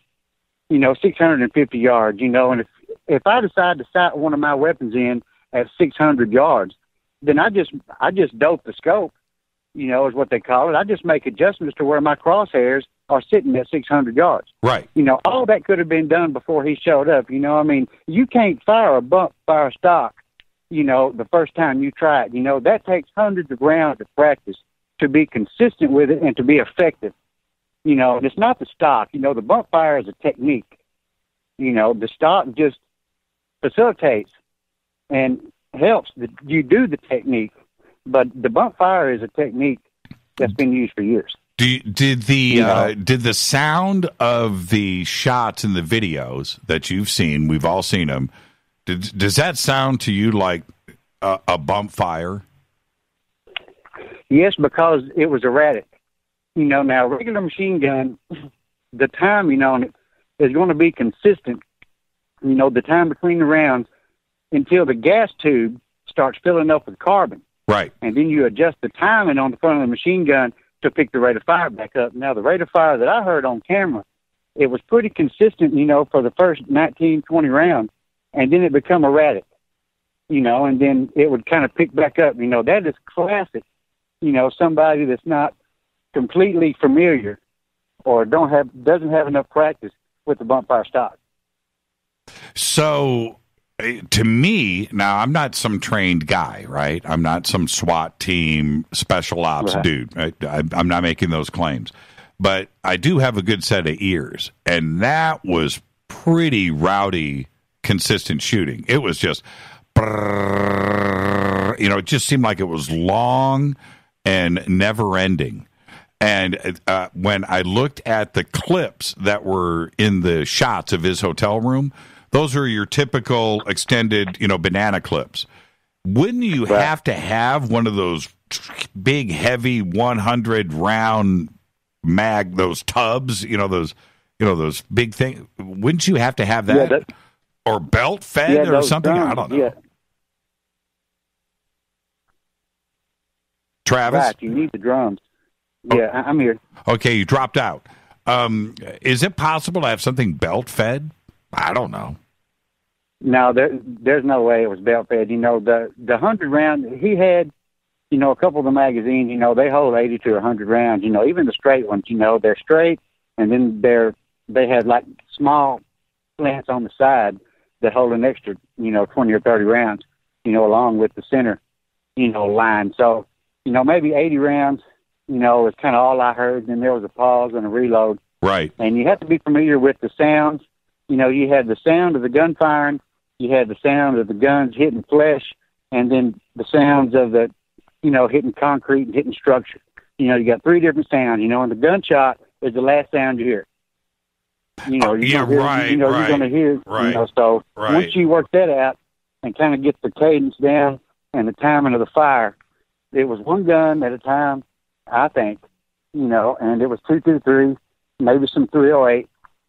Rounds and bump fire stocks. No belt fed. I haven't even seen a tripod yet. I've heard the word tripod 300 times in the past week, and I have yet to see one tripod. There's bipods on a couple of the firearms, but I haven't seen a tripod yet. And see, when I hear tripod, I'm picturing something like a camera it sits on, right? A tripod that sits on the floor and extends up 4 or 5 feet. I'm picturing that in each window with a gun on the top. Now, maybe, and this is what I was picturing, because I saw the bipod, that's on the front of the rifles. I did see that in the room, in the leaked video or the leaked photographs. Now, with a tripod, could you just have just like a normal camera tripod that you would just rest your hand on the top of it? You wouldn't have to mount the gun to it, right? Right. Yeah, they're real common. It sits in they just make an adapter that screws on top of the tripod, just like a camera. Right. And it's called a saddle, and it's about 4 inches long. People use them all the time. They're extremely popular in hunting or sighting in, something similar to the shooting stick, which is 2 legs, but the people discussing this don't even know the difference between bi and tri. Yeah, I know. Much less firearms. You know, they don't even know. And these people that are telling us this are in the industry. You know, they see tripods all the time. There's tripods in their studio. Now, Travis, we're going to be headed towards a break here. So I want to thank you for the phone call, but I got two more questions. You were just talking about, and you can answer short, you were talking about the gas buildup at the end of the, you know, and it would change the rate of fire, right? With the semi-automatic that was shooting automatic, is that problematic, or do you have to change the barrel too? Yeah, it's problematic. It depends on what kind of ammo you shoot. You know, some of the ammo is dirtier than others, and it'll carbon foul faster than others. All right. Okay. You know, so it's a problem. All right. Next question. Out of all of the videos that you viewed, I know that you were counting shots like everybody was. How many shots do you think were fired in that 10, 12, 15 minutes? Well, I don't think I've seen a video yet that had captured all the fire. Right. You know, I'm not sure, but I would guess, you know, 1,400 to 1,600 rounds. Yeah, that's what it feels like. And as far as the flash, real quick, as far as the flash on the fourth floor, there's video somewhere showing that strobe light going on 4 hours before the shooting. Oh, you know, okay. That's nothing. Right. Right. I didn't see a broken window there. And that's what the videos, you know, you watch it and you're like, holy crap. Okay, there it is. Fourth floor. It's kind of obvious. But I didn't see a window open. It looked like it was flashing from the inside of the window to my eyes. Okay. Yeah, it was probably a kid's toy. I've got one more minute. And so one more quick question, Travis, because I appreciate your info and it sounds like you really know what you're talking about. 1,400 rounds of ammo being spit out like that. Wouldn't it be all over that hotel room? Yeah, it would be covered in brass, you know, the floor. Yeah. No question. Okay. All right. There you go. Travis, man, be safe out there in Texas, man. And I really, really, really, and I'm serious about this, I really appreciate the info, and it sounds like you know exactly what you're talking about. And thank you for the phone call. Hey, brother, I hide in shadows, and I'm in Texas, but I've been a loyal fan for the last 2.5 years. You know, great work, Jimmy, great work. Yeah, thank you so much, Travis. Don't be a stranger. Yes, sir. Yeah. Thanks a lot, Jimmy. Yeah, thank you. First-time caller right there, Travis out of Texas. I will never forget not one of the first times, but certainly the first time I went through a drive-through bar, right? Liquor store. And I was with somebody that lived in, I don't know if they still do this. This is 1995. And I was with somebody there, and they were like, hey, man, have you ever done it? And I said, no. And so we went and we literally got some mixed drinks, some cocktails like daiquiris or something at a drive-through. And the guy in front of us, it was a pickup truck with a couple of guns in the back window, right there on some gun racks, getting a cocktail in front of us, and he drove away. And way before all this DWI and all these, you know, restrictions that we have today on, which are, you know, should be there. There's no question about that. But I just scratched my head and thought to myself, this doesn't quite feel right. I mean, man, they love, you know, Texas is great. They got their own thing going on. And I literally ordered daiquiris from a drive-through window. This is Fade to Black. I'm your host, Jimmy Church. Thursday night, Fadernight, open lines. More of your phone calls next. Stay with us. Hi, everybody. This is Rob Halford, the Metal Guard on JimmyChurchRadio.com. This is KGRA Digital Broadcasting Station. Salt Lake City, Utah. Van Buren, Arkansas. Okay, nurse, let's get this man to the ER stat. Right away, doctor. We see this every day. Heart attack or angina pain due to blocked and clogged arteries. Chelation can remove obstructions or blockages from arteries and help avoid painful and expensive surgery. Now there's Angioprim. It's a liquid oral chelation product that you take with juice. You start to feel the results fast. Angioprim increases blood flow all over the body, and that means more energy and strength to take on the day with less aches and pains. 60 years of research has gone into chelation, and Angioprim is the result. A safe and easy way to unblock your veins and arteries from buildup that slow circulation. Paging Dr. Jones. Please report to the emergency room right away. Log on now for a special radio offer from Angioprim. That's angioprim.com/radio. ANGIOPRIM. Angioprim.com/radio or call 877-882-7221. That's 877-882-7221. So, you love talk radio? Then you'll love TalkStreamLive.com. TalkStream Live is always on, 24/7 with the best streaming talk shows. Find your favorite talkers and discover some new ones. It's free, readily available online or on the smartphone or tablet. Finding your favorite talk shows all in one place has gotten a whole lot easier. Just go to TalkStreamLive.com. Be sure to download the free apps from Google Play or the iTunes App Store. Your contact for current news and trending topics. KGRAradio.com. Do you worry a lot? If you're forgetful, nervous, moody, or overwhelmed, chances are you're not protecting yourself from the ravaging effects of stress and anxiety. No matter the cause, ongoing stress and elevated levels of the stress hormone cortisol can rob your memory, your health, your quality of life, and your future. Now you can combat the effects of stress and anxiety while improving your memory and recall at the same time with the dietary supplement Calm and Clever. Studies show that the ingredients in Calm and Clever reduce cortisol by as much as 30% in as little as 1 to 2 weeks and increase your ability to recall facts, names, and numbers in 4 to 12 weeks. Calm and Clever was created by scientist Kurt Hendricks, a principal investigator in 2 NIH-funded studies on Alzheimer's disease. Try Calm and Clever for 2 months. You'll feel the difference. Call 1-800-758-8746 or go to calmandclever.com. Did you know that when you're on the road with limited data or Wi-Fi available, you can still listen to every minute of Fade to Black by just calling 605-562-4482. No smartphone, app, or internet needed. It saves your data plan and no extra cost if you have unlimited minutes. Just call 605-562-4482. You can listen to me, Jimmy Church, on any phone, anytime, anywhere. Go Beckley Tappy.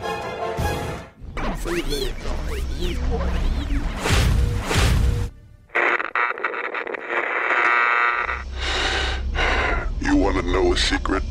I love ponies. I really love ponies. I'm serious.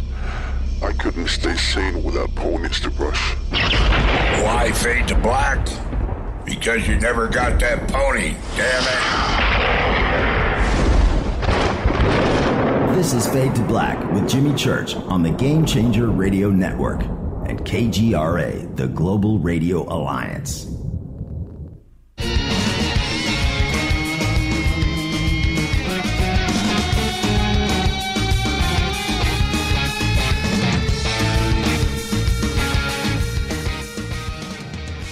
Welcome back, Fade to Black. Thursday night, Fadernight. I'm in the chair, taking phone calls all night long. Welcome to everybody on YouTube, Bunker Cam, all of you Fadernauts. How you guys doing?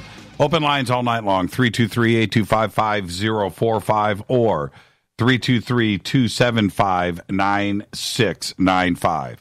All right. Now, a couple of comments that have popped up here in Twitter I wanted to address. If you're on hold, stay right there. I'll get to you. When was the last time any Fader can remember that Fader Night not discussing some tragic news from earlier in the week? Seems that way. It's an interesting observation. What I am tripping on right now, well, aside from the fact that there has not been a flat earther that has called into this show. Been a long time. It's probably been a year. And I don't know if they're scared, they're nervous, or whatever. Flat earthers are, they'll tweet, they'll post, they'll comment, they'll post videos.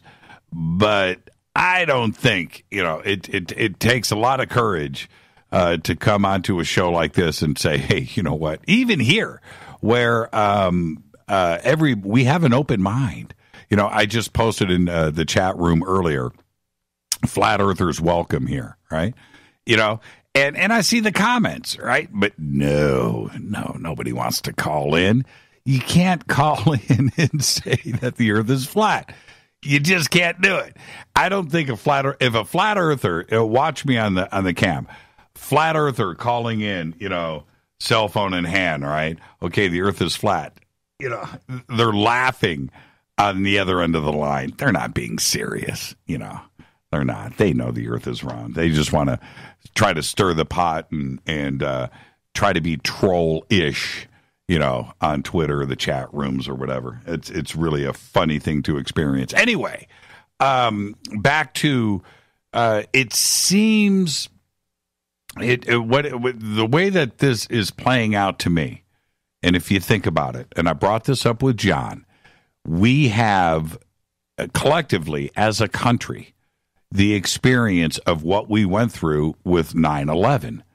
And no matter what you believe about 9/11, and that's wherever you want to go with that, that's fine. It truly doesn't matter to me. It's just a crazy subject. But we went through that experience of all of these different stories and explanations and theories and the government obviously not telling us the truth about that these are facts, okay? Now something comes along now today, like what just went down in Las Vegas, the biggest mass shooting in United States history. Now we are armed and ready for a conspiracy. If you don't start giving us the answers out of the gate here, and things, 2 and 2 are adding up to 4, and you are making sense to us, that's one thing. The way that this is played out, nothing adds up here, and they're not giving us the straight answers on any of it. If it was one guy in a hotel room, you know everything about him. This is an open and shut case. Tell us everything. And they're not doing that. And the information that they're giving us right now is stinky. It's smelly. That's it. So if they want a problem, they're going to get it. Today, we have the ability to research, to look into, and forget about the government having all of this information. We have it. It's all at our disposal. And Americans are smart. This audience is smart. We have the ability to go and find out facts and data on anything really, really quickly. We have that very, very smart people out there. A lot smarter than the ATF or the FBI. So think about that. This is not going to go away for a long time. With that, let's go back to the phones. Hi, you're live on Fade to Black. Who's calling? Hi, Jimmy. Hi. Hey, this is Tinette. Tinette, how are you? I am great. You just wanted to say that so you could watch Twitter light up. That's That's awesome. Okay. So, my husband was in the military. I know you got other callers, but I wanted to make a quick comment that they used to shoot 50 caliber and M60s in the military purposely until they melted. Mm-hmm. And the barrels would turn red hot, and as long as you are still shooting, then the barrels would stay intact. Once you stop shooting, that's when you don't want to go any further, because he said the 50 cals would get so hot that they would literally melt the barrel, and the barrel would melt down, and then they would still be firing rounds because the gun was so freaking hot that it would just keep going by itself.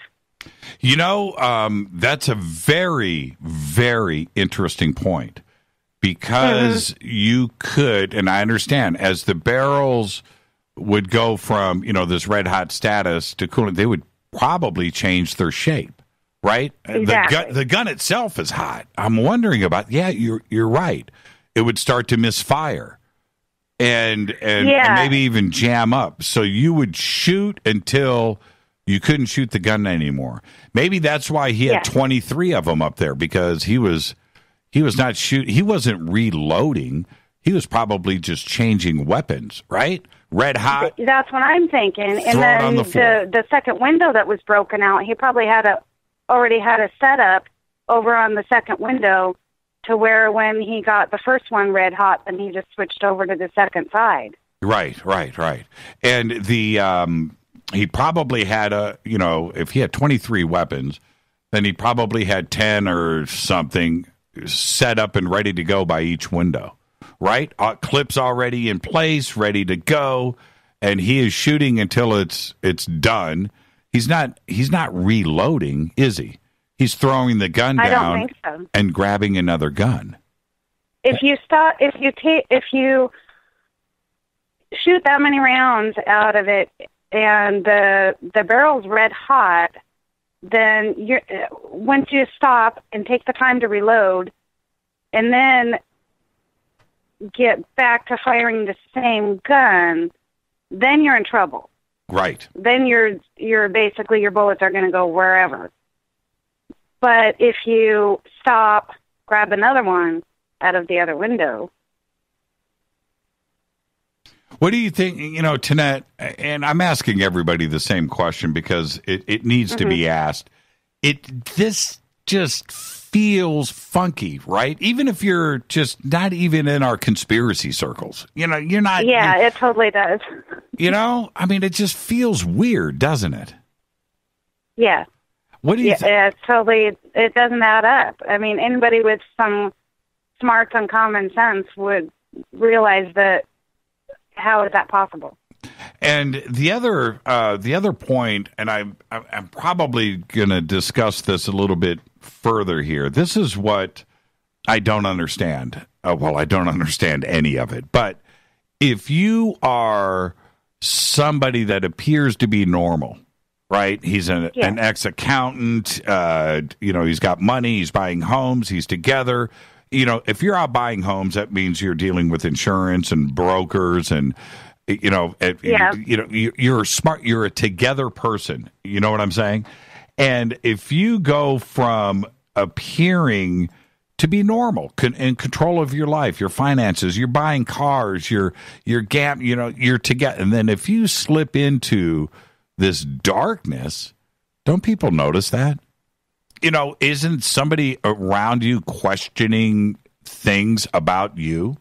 You're not acting normal. And I would think, right, that somebody would notice something fishy. Or they, hindsight's 20/20. They would think back and go, "Oh yeah, wait a minute. He said so and so, back then. I wonder if that was related." But there's nothing. Right. And his girlfriend, roommate, whatever. It's funny how they're not saying fiance or girlfriend or anything like that. Referring to her as a roommate, who after a year, I don't know, drops $100,000 on somebody and tells them to go buy a house, right? That sounds to me like he was actually kind of telling her, "See you later. I'm out of here." How about keep your mouth shut? That could be true. I'm just saying. But nobody's talking about, and how even after a year, she didn't notice anything strange in his behavior. Something changed that suddenly he took this drop. And when you go, I would think that if you go from being, Mr. Happy-go-lucky gambler guy with cash, floating out everywhere, and you're buying houses and supporting people and driving fancy cars and gambling $10,000 a night and $100 a hand poker and all of these things that are attributed to him, then to go from happy-go-lucky guy that loves life to suddenly planning this and nobody notices this step into darkness, it just feels all of it. It's just nothing adds up here. It just doesn't. So, the whole thing is just it's just not right. I mean, like I said, anybody with common sense should be able to figure that out. And somebody said, well, why isn't there bullets, riddled on the cars around in the area and all that stuff? Well, he's on the supposedly 32nd floor of that thing. It's going to go way over the cars. I don't understand what the reasoning behind that was. Yep. And again, we could sit. I have got 100 different issues with this, but mine are the obvious things. Once you start to talk about one thing, you have to talk about the other and the other. And the other point, and I'm telling you, I know how Las Vegas is. You go down those hallways in a Las Vegas hotel. I've done it so many times. It's deathly quiet. Everything is soundproofed. You have the nice carpeting, and you see these long hallways with 100 rooms, right? 50 doors on each side. All the way down the hallway, nothing but cameras, right? Just cameras everywhere. And it's dead silent. And you're telling me that nobody in any of these hotel rooms, anybody didn't hear these shots going off. I know, I'm telling you, if I'm sitting in my hotel room at 10 o'clock at night and I hear machine gun fire from next door, I'm calling the front desk. Right. And nobody did you anything. Can tell, okay, if you can hear the shots from the venue, however many yards across the street, I still haven't got a definite answer about that, but you're shooting from a building up in the air that will echo all over the place, which that could have explained some of the so-called second shots, possibly. Right. So you're shooting way from the top of the building, and it's echoing down, and everybody down on the venue can hear the shots. Then there was no silencer used. No. Because, there's Tanette, have you been to Las Vegas? No. Okay. Well, let me just say this, and then I'm going to get to these other phone calls. But I want you to understand. Okay. I want the audience to understand. That was Las Vegas Boulevard. Okay? Uh-huh. Las Vegas Boulevard, those sidewalks, that street, that hotel, from there all the way up to the Strip is nothing but police cars, foot patrols, bike cops, private security guards, everywhere you look. That's what I understand. It's and cameras everywhere. Everywhere. And nobody bothered to just look up and go, it's right there. There's the room. It's just crazy. It's crazy. Tanette, thank you so much. And Red Hot Barrels, I will always associate you now with Red Hot Barrels. And tell your husband thanks for the information. Oh, no problem. Have a great night, Tanette. Everybody is excited. Tanette was just on the phone with us. T. Booth. Hi, you're live on Fade to Black. Who's calling? Good evening, Jimmy. This is Sabrina. Hi, Sabrina. How are you? I wanted to touch on how all of these different things are connected. Everything is connected.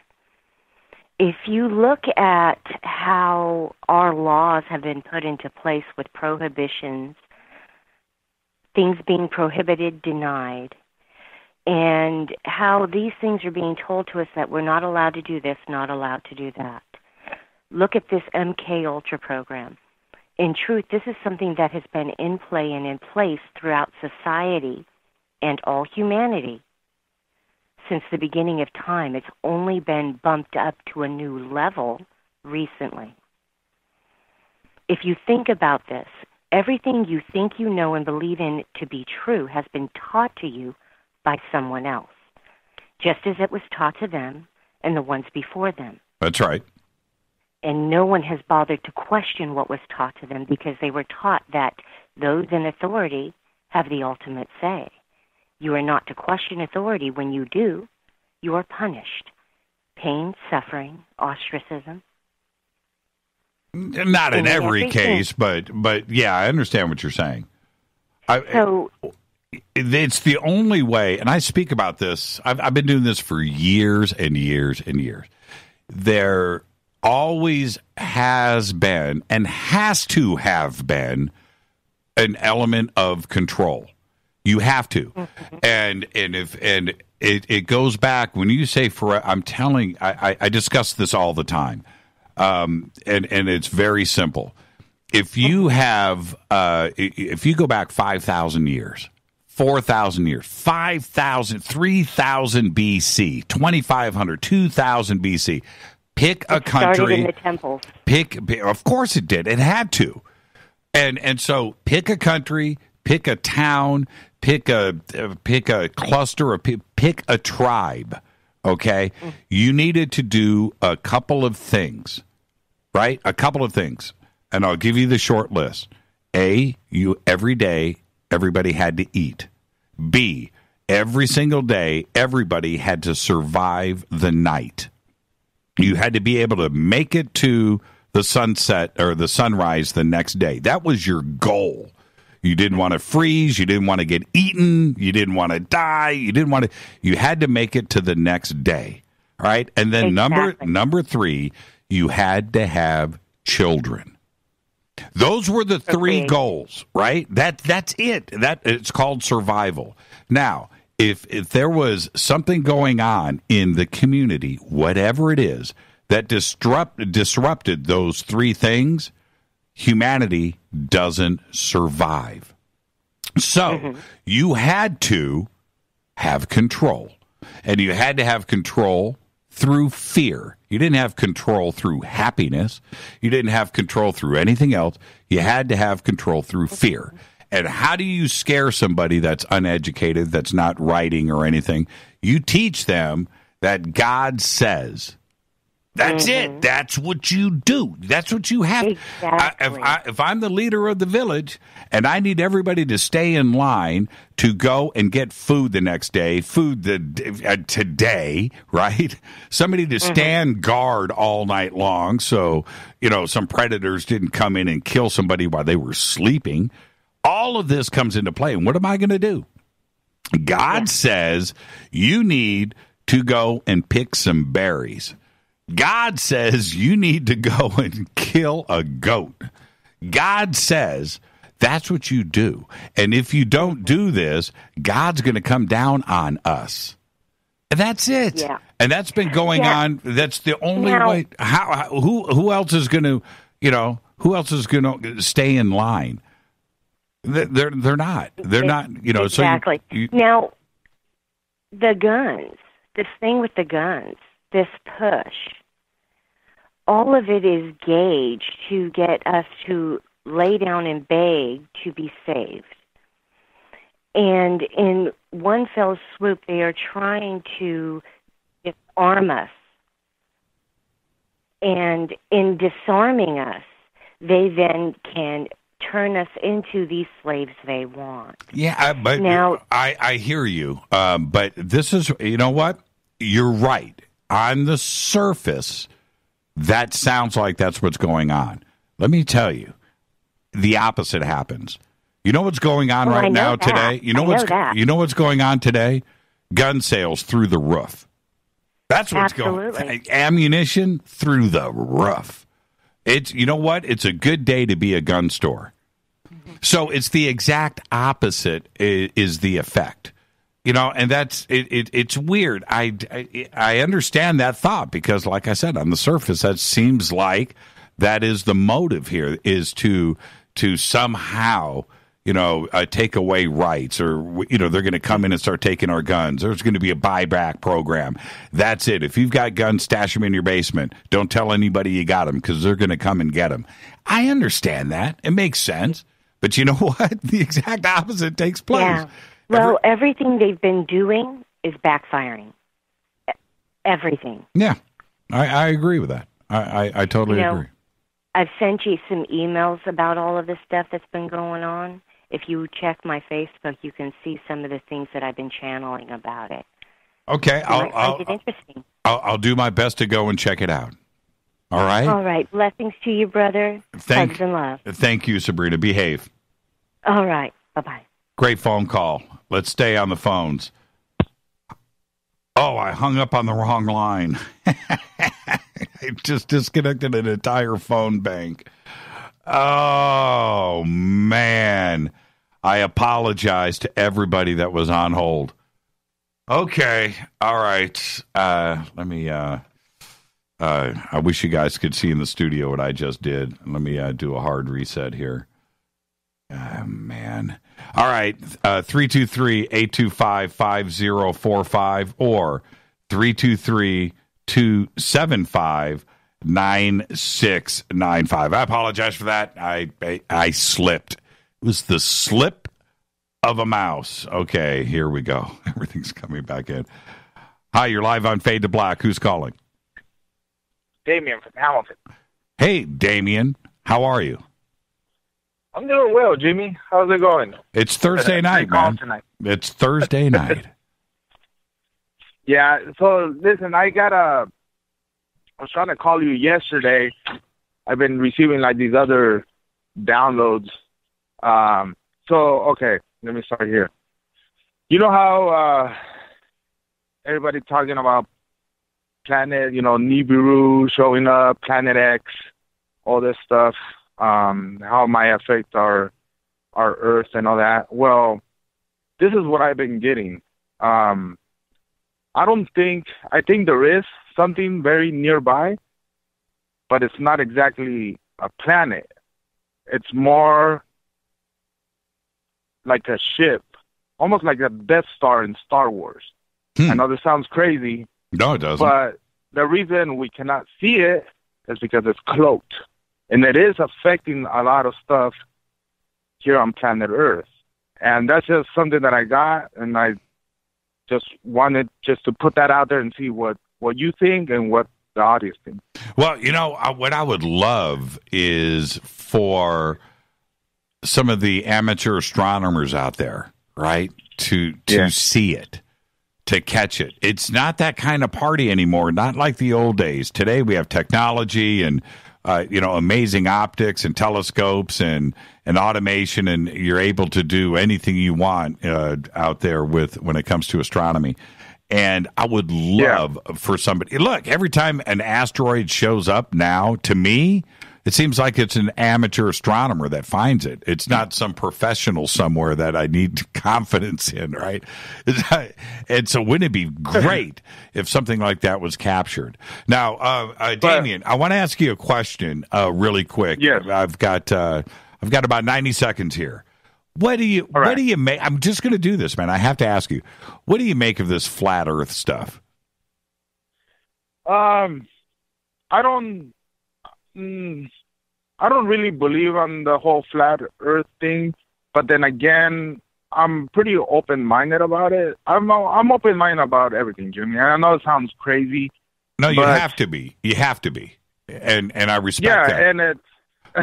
but okay. But let me ask you this: is the Earth round? Yes. Okay. How? And you have an open mind. How does somebody out there, open mind, closed mind, no mind at all, great mind, genius, I don't care, but how does somebody buy into the Earth as being flat? One simple answer that I have for that is that it's a type of programming that's been set out there to try again, to try to throw off people to, it's almost like a distraction, Jimmy. It can come from conspiracy theories, from people throwing out ideas, from people doing crazy stuff in the world, crazy weather. Look, let me throw this at you. Okay. Every time there's a hurricane, everybody concentrates like, oh, there's a hurricane here. So everybody's tuned in, and then another one happens, and then another one, and then another one. Okay, and then say there's a terrorist attack. And everybody tunes in, oh, there's a terrorist attack. And then there's another one, and there's another one. So I see this trend. Yeah, I think it is. That we manifest these things almost like when people concentrate on something and they focus on certain things. Right. Doesn't it seem like more of it happens? Well, I'll tell you, and I agree. I've got to hit a break right here, Damien, but this is what I find strange. It seems to be perfectly timed in a cycle. Exactly. We hit a nice week, a nice lull, and then boom. right? And it's not something small; it's something big. You know, it's a cyclical thing. Damien, have a great night, and I'll see you tomorrow night on Coast, my friend. All right, Jimmy, and thank you for taking my call, and shout out to all the Fadernights. Thank you for everything you do, Jimmy. That's what I'm talking about. Thank you, Damien. It's Fade to Black. More of your phone calls next. If you're on hold, stay right there.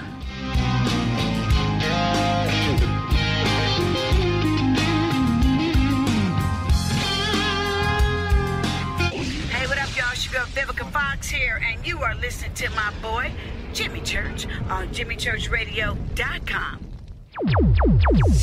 Despite popular opinion, reading a book will not make you smarter. But listening to Jimmy Church will. So you went to dinner last night, you had your favorite pasta. Ugh. Or maybe you had a heavy, spicy meal and it left you. Ugh. GetTheT.com. Maybe you mowed down a huge steak and your plumbing is all plugged. Ugh. GetTheT.com. Our super strength tea will take care of your occasional. Ugh. It's all organic and non-GMO. Get rid of We have so many great supplements, but our super tea is number one. GetTheT.com. That's GetTheT.com. So, you love talk radio? Then you'll love TalkStreamLive.com. TalkStream Live is always on, 24/7 with the best streaming talk shows. Find your favorite talkers and discover some new ones. It's free, readily available online or on mobile with any smartphone or tablet. Finding your favorite talk shows all in one place has gotten a whole lot easier. Just go to TalkStreamLive.com. Be sure to download the free apps from Google Play or the iTunes App Store. When you take the beans from Central America with dashes of Indonesian and African mixed in and then roasted to the dark side of Fade to Black, you create the ultimate brew of fringe. Introducing the Fade to Black blend from River Moon Coffee. Yes, River Moon's darkest customized roast was created for the love of Fade to Black. The alchemy of masterful roasting and smoking the beans is in every sip of this full-bodied, dark Java. I need my coffee dark, deep, with distinct bittersweet chocolate highlights, just like the bunker. Leaning further into the darkness of the roast is Fade to Black blend from River Moon Coffee. Just click on the banner at JimmyChurchRadio.com and use the promo code F2BBLEND for 15% off of your order today. Go Beckley Teppy. I'm Matt Ray with America's First News. We all know if you're planning a trip, you should shop and compare, right? But why endlessly search the web when you don't have to? Flight Services helps you find the lowest possible airfare. Talk directly to a travel pro right now for the best deals available. Their travel pros have additional discounts not found on websites, and Flight Services provides 24-hour customer service. Call toll-free 844-845-9944. That's 844-845-9944. What's up, Fadernauts? Studio Dome loves Fade to Black and the F2B audience so much that they have put together the ultimate stereo Bluetooth system. They've done it just for you. Man, check this out. The Studio Dome SBB2 stereo system is here. It's featuring two Studio Boombox 2 SBB2 wireless Bluetooth speakers, packed in its own custom hardshell case. This Studio Dome system features the very latest in stereo Bluetooth technology. The two full-range boomboxes are in true wireless stereo. You've got to hear this. It's amazing. It's just $129 and use the promo code JCRTWS and you'll also get free shipping. It's simple. Just go to JimmyChurchRadio.com, click on the Studio Dome banner. Go Beckley Teppy. Brittany, Gabby, and you're listening to JimmyChurchRadio.com. It's not a lifestyle we chose. We were born this way. KGRARadio.com.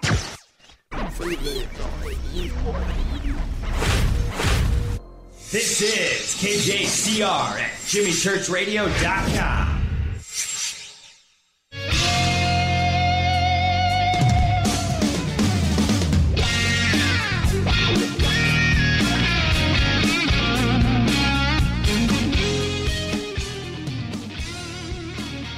Welcome back, Fade to Black. Live from a bunker somewhere in downtown Burbank, California. I'm your host, Jimmy Church.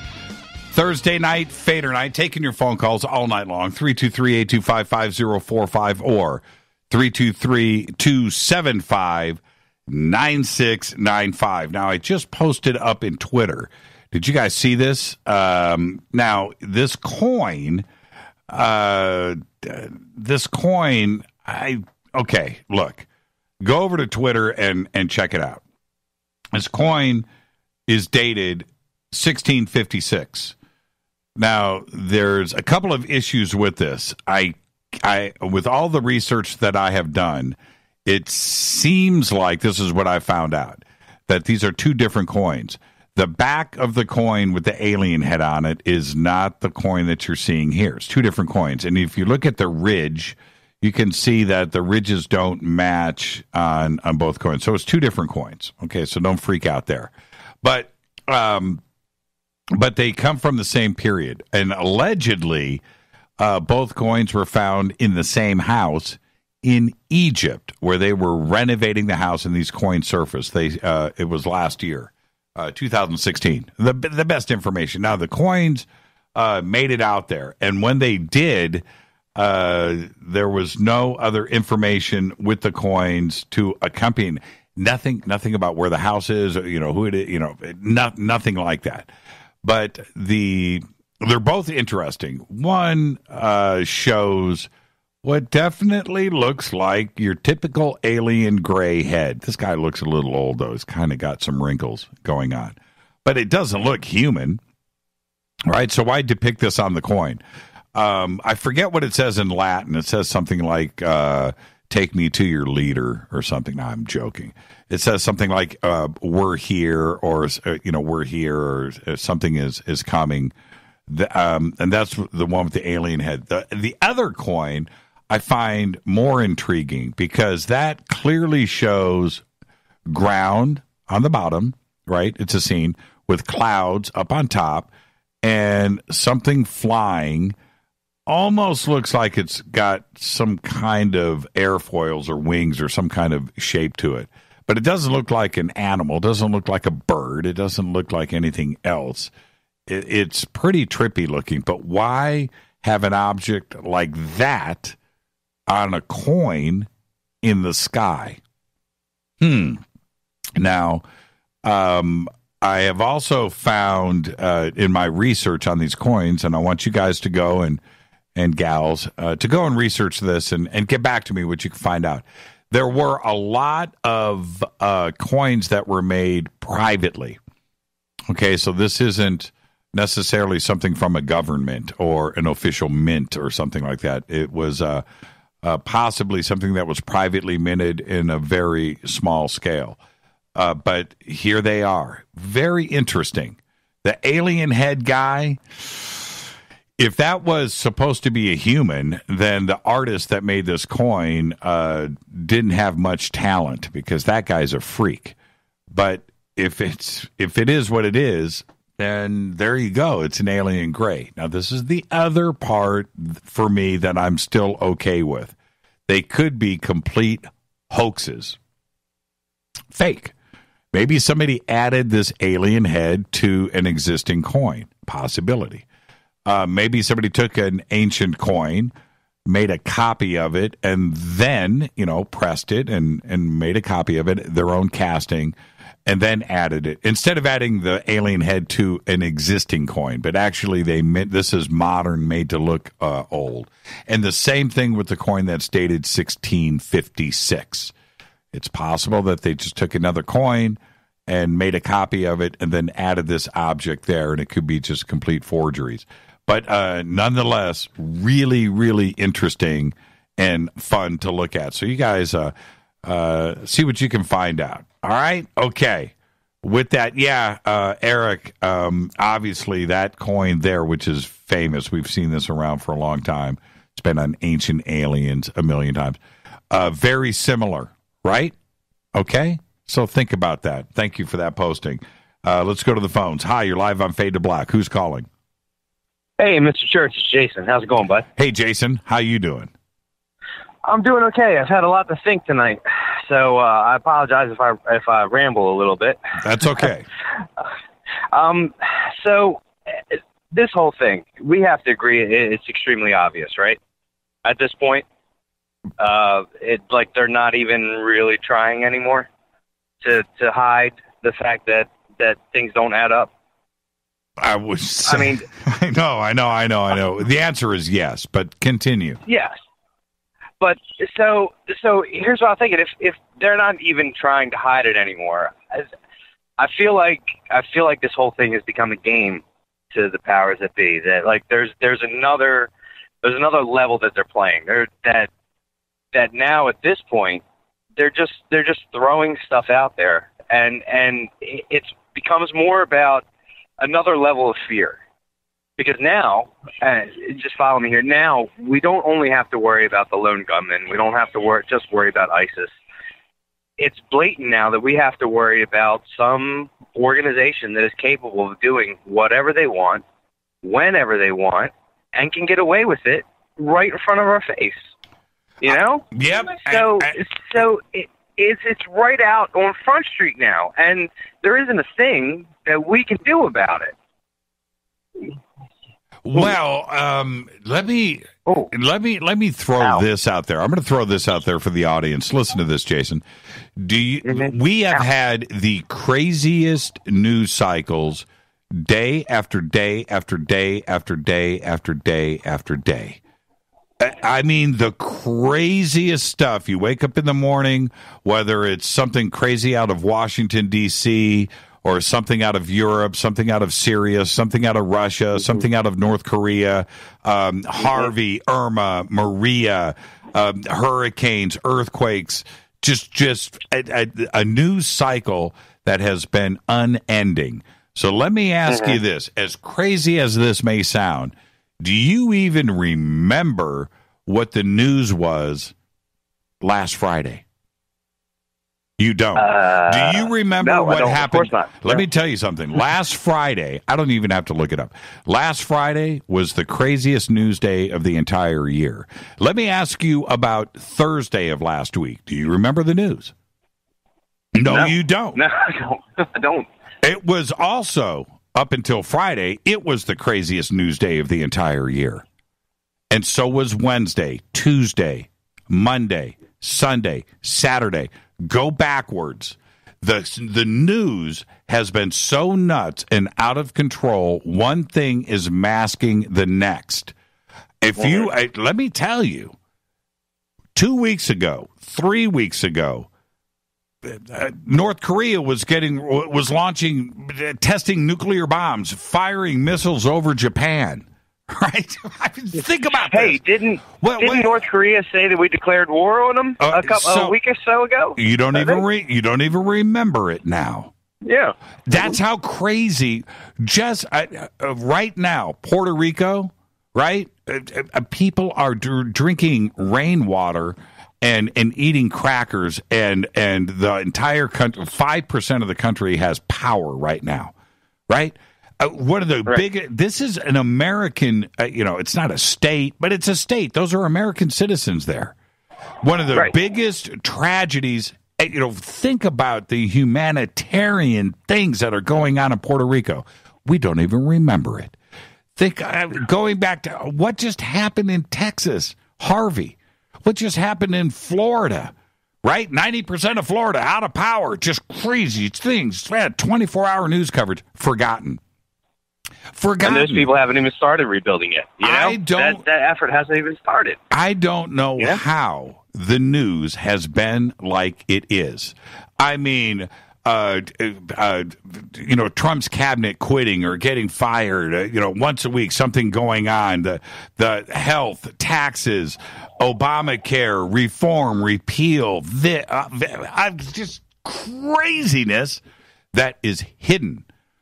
It's just, I've never experienced news like this every single day. Now, with all of what has gone down in the Caribbean, in Cuba, and all of the islands there, and of course Puerto Rico and the Florida Keys and Florida and Houston, Texas. This is craziness, and it's all been blurred. And then suddenly we have this tragedy, 59 people being shot in Las Vegas. I'm not calling anything nuts here. I'm just saying it's another example of the craziest news cycles we've ever had. We thought there was going to be an Armageddon EMP nuclear blast over the United States, and we needed to protect our infrastructure. Whatever happened to that discussion? It's gone, right? Right, you know, and Iran wants to back out of their nuclear arms deal, and you know they're ready to start. Wait a minute here. It's become a blur. Every 24 hours, you wake up in the morning. The craziest news of the entire year is starting on that day, and it covers up the craziest news of the year that was the day before, and the day before that, and the day before. We just had 3 hurricanes, if you count Jose. You know, that was in there too. Back to back to back to back to back. Devastation in the United States. A huge earthquake in Mexico City. Huge. It's all a blur. It's all a blur. It's all a blur. 2 earthquakes. Yeah. Yeah, 2 earthquakes. Yeah. And all of the stuff with Russia meddling, yes or no, don't know. You know, Kim Jong-un, fatty fat. What's going on? Don't know. We're dealing with this right now. Wait a minute. He's arming missiles and wants to fire them into Hawaii, Guam, and Los Angeles. Don't know. I thought we were just sending a carrier group there, right? It's all nuts. It's all nuts. I don't know. You just rattling it off has got my head spinning already. It's just a spin. I'm telling you, it's really fascinating, these news stories. If I went, and I could do it tomorrow, to me it's like a boring show, but I could actually go back, and I invite all of the Fadernauts to do this. Just go back in your Wayback Machine and go to October 4th, October 3rd, 2nd, 1st, September 30th, 29th, 30th. Just go backwards and look at the headlines of the day. I don't care who you pick. Go to RT, go to BBC, go to Sky News, go to MSNBC, go to CNN, go to Fox. Pick your news source, ABC, CBS. Go pick your news source. New York Times, LA Times. Go pick Washington Post. Go pick your news source and look at the headlines that day. It was the biggest news of the year, the decade. And it's been going on like this every single day. I don't know how this population can handle it. I don't know. You know what? And I brought this up. I'm glad, Jason. Thank you for letting me rant. I'm glad you brought this up, because I'll tell you the frightening part about this. You're talking about it because you're concerned, right? You listen to the show. You know, you're concerned about the world and our society and things in your family. And so you're on top of your game. But I bet the vast majority of the United States, if not even the world, if you went and asked them about some of these headlines, they wouldn't know anything about it. Forget about not remembering. They never read it to begin with. Right? Seriously. They're not concerned about what's going on in Washington. They don't care. They don't care about North Korea. They don't know about the earthquake in Mexico. They don't follow this stuff. That's the crazy part. That's what's really, really, to me, really, really, really nutty. You know, you know, you would think that everybody is watching the news on their smartphones, they're engaged in social media. They're watching that, you know, what's trending on Twitter and these breaking news stories. You know what? We are the exception. The rule is most people do not. They don't. They're not up on the day-to-day things. They don't know who Merkel is. They don't know about what's going on in Syria. They don't know about the elections in Germany. They don't know about these things. You know, Catalonia and what's going on in Spain right now. They want a separate state. in Spain. I mean, it's police brutality. They're out killing people in the streets right now. They've been stealing voting boxes and votes and preventing it. It's a crazy thing that's going on. Do you think anybody here in the United States knows about that? They don't. They don't. They don't. So anyway, Jason, thank you. Thank you for allowing me to rant. But hey, no problem. It's just if I can say one thing, the antidote for a lot of this stuff, if you can take it on a personal level, help your neighbors out. You see somebody walking their kid to school and they're having a hard time, walk their kid to school. Open doors for people. Be nice to people around you. Do what you can to help people around you. Do what you can to make your immediate environment a better place, and do what you can to just be kind to people, to just do what you can for your soul, because in the end, that's all you're going to take with you. All this other stuff is going to fade away eventually, and all these concerns are going to go, and you just have to be a good person and be good to the people around you and do what you can to in your environment. And that's the only thing I can take from this, because all this stuff it becomes too much when you get bombarded with all this stuff. Pay attention to it, but don't let your soul become blackened by it. And that's all I have to say for the antidote, because none of us are going to solve all these problems on our own. No, you're absolutely right. Help your neighbor, and then cold shot of vodka, washed down with some River Moon coffee. That'll take care of everything. Amen to that, brother. Jason, Amen to that. Behave and be well, man. We'll see you tomorrow night on Coast. You will. Have a great night. You too, sir. That right there is a great phone call. Well, they're all great, right? They're all great. Let's stay on the phones. Last call of the night. Hi, you're live on Fade to Black. Who's calling? Can you hear me, Jimmy? Yep. Hey, Jimmy, this is Scott. How are you, sir? Oh, hey, Scott, how are you? Last call of the night. There you go. Yeah. You got in. I always wait to the last for you. You got in. I'm sorry, you were on hold, and there was another... You know what? There's another 5 behind you, but they're going to have to sit right there. And I know they're going, man. That's the way it is, man. Listen, Jimmy, I'm so passionate about Fade to Black. When I was a kid, all we had was Omni Magazine. You got that right. And if you ever mentioned UFO or aliens, these kids would just kick you to the curb. But thank God we have you. Do you remember, Scott, let's go back to 1985, 86, 87. Were you listening to AM late night talk radio back then, or were you just too busy partying on the Strip? No. I listened to Art Bell and some of the stuff back in those days, and I was a little tripped out about it. I think.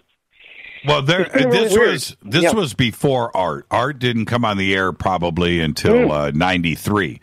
But in 1985, 86, 87, here in L.A. was a show on Saturday nights on KABC talk radio, and it was a guy named Bill Jenkins, and he had a show called Open Minds. And that show on Saturday night, it was the same as Fade to Black, right? Same as Coast to Coast, and he had all the cats on, but it was just absolutely unbelievable. So, you mentioned Fade to Black today, and I thank you for that. But I was just wondering if you were wrapped up in it in 85, 86 and listening to the great Bill Jenkins.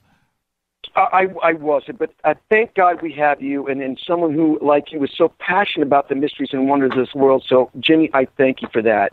I really do. Okay. Jimmy, all of history as we know it, it has been revised, rewritten, twisted, and tweaked, probably by selfishly motivated men to achieve and maintain control over other men. So my proposal is I think it's time to rewrite the history books, and I nominate you and Giorgio to take control of this. Let's get it right this time and rewrite the new textbooks for the kids. Well, that's always, that's one of my things. It's so weird that if something modern changed things today, right? How fast does everything get rewritten? Now, you're talking about every textbook in the world. Now, let me give you an example. Let's say this. What if, let's go with JFK. Right? We have Oswald, right? The lone gunman there, right? That's it. Okay. And the conspiracies are more than one, maybe two, maybe three guys, right? Okay. What if it came out as a fact there was two more gunmen and they were named, right? And the proof it comes out, and even the government says, "Okay, that's it. This is the real truth." Okay, here it is. JFK, 3 gunmen. Here's the other 2 guys. Here are their names. How long do you think it would take to get that in print in every textbook on planet Earth? One fact. Now, Wikipedia, that gets updated in a couple of seconds, right? Okay, but I'm talking about what's in print. I don't know. I think about that all the time. Whether it's the Great Pyramid in Giza, right? Khufu, Cheops, whatever you want to call it, and the book that came out, the Great Pyramid hoax, by Crichton about 6 months ago. Now, pretty definitive. The facts are there. I would say that he's right. But let's say it came out that it was not Khufu, right? And so we have to rename the pyramid or rename the Sphinx. These are in all the history textbooks in every school, every university, all around, all the encyclopedia, everything. It's out there. How long would it take? I don't know. Would they do it? Oh, I don't know.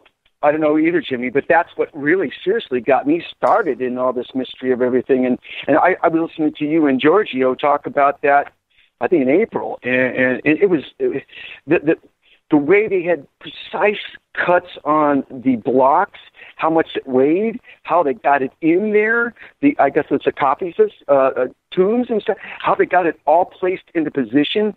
How they get it down those tunnels? I mean, it's ridiculous to really think that there was not some sort of magic that you guys talked about to get it in there, because that's what it might have took it to get it there. Yep. I totally agree with that. And the other thing that I really trip on, this is a major point that nobody will talk about, not an Egyptologist and so forth, but the King's Chamber in the Great Pyramid. Not one block, not one joint, nothing has shifted in 4,500 years. That's crazy. Has not shifted. You know how many earthquakes have gone down in Cairo? You know how many times that city has been leveled? Do you have any idea, right? Okay, so the Great Pyramid didn't fall down. Okay, I can buy into that. But it also didn't change. Right, it didn't change. Nothing shifted. Now, I've been through many earthquakes here in L.A., and I can't imagine going through a 6.5, 7.0 here in Los Angeles, and, a pen doesn't roll off my desk, let alone the refrigerator, going across the floor and tipping over. But the King's Chamber is perfect. Now you can say, oh, it's the weight, it's the joints, it's 50-ton, 70-ton blocks, it's the way it was built. Exactly.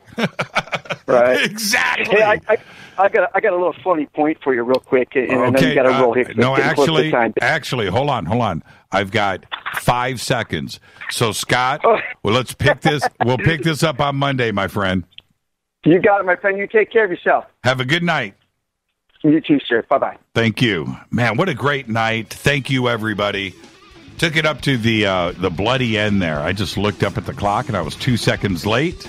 So I'm going to be 2 seconds late getting out of here. Want to thank everybody that phoned in tonight. Twitter was on fire. Thank you, everybody. Fade to Black's executive producer is Rita Kamarian. Show is produced by Hilton J. Palm, Mark D. Kovar, LJ3, Renee, Jonas. Thank you, Dennis. Thank you, Bob. Announcers are Steve Harder, Gene Vitoa, Mark D. Kovar. Fady by Dale. Webmaster is Drew the Geek. Music, Doug Aldrich. Intro, Spaceboy, spaceboymusic.com. Fade to Black is produced by KJCR for the Game Changer Network, and syndication is KGRA, The Planet. Thank you to Jon Rappoport and his No More Fake Newsroom Live. This broadcast is owned and copyrighted 2017 by Fade to Black and the Game Changer Network. It cannot be rebroadcast, downloaded, copied, or used anywhere in the known universe without written permission from Fade to Black or the Game Changer Network. I'm your host, Jimmy Church. Follow me on Twitter at JChurchRadio, and I'll see everybody tomorrow night Over at Coast to Coast AM, I'll be sitting in for George Norrie. My guest, Damon T. Barry, followed by open lines all night long. I want everybody to be safe. Go Beckley Tepe.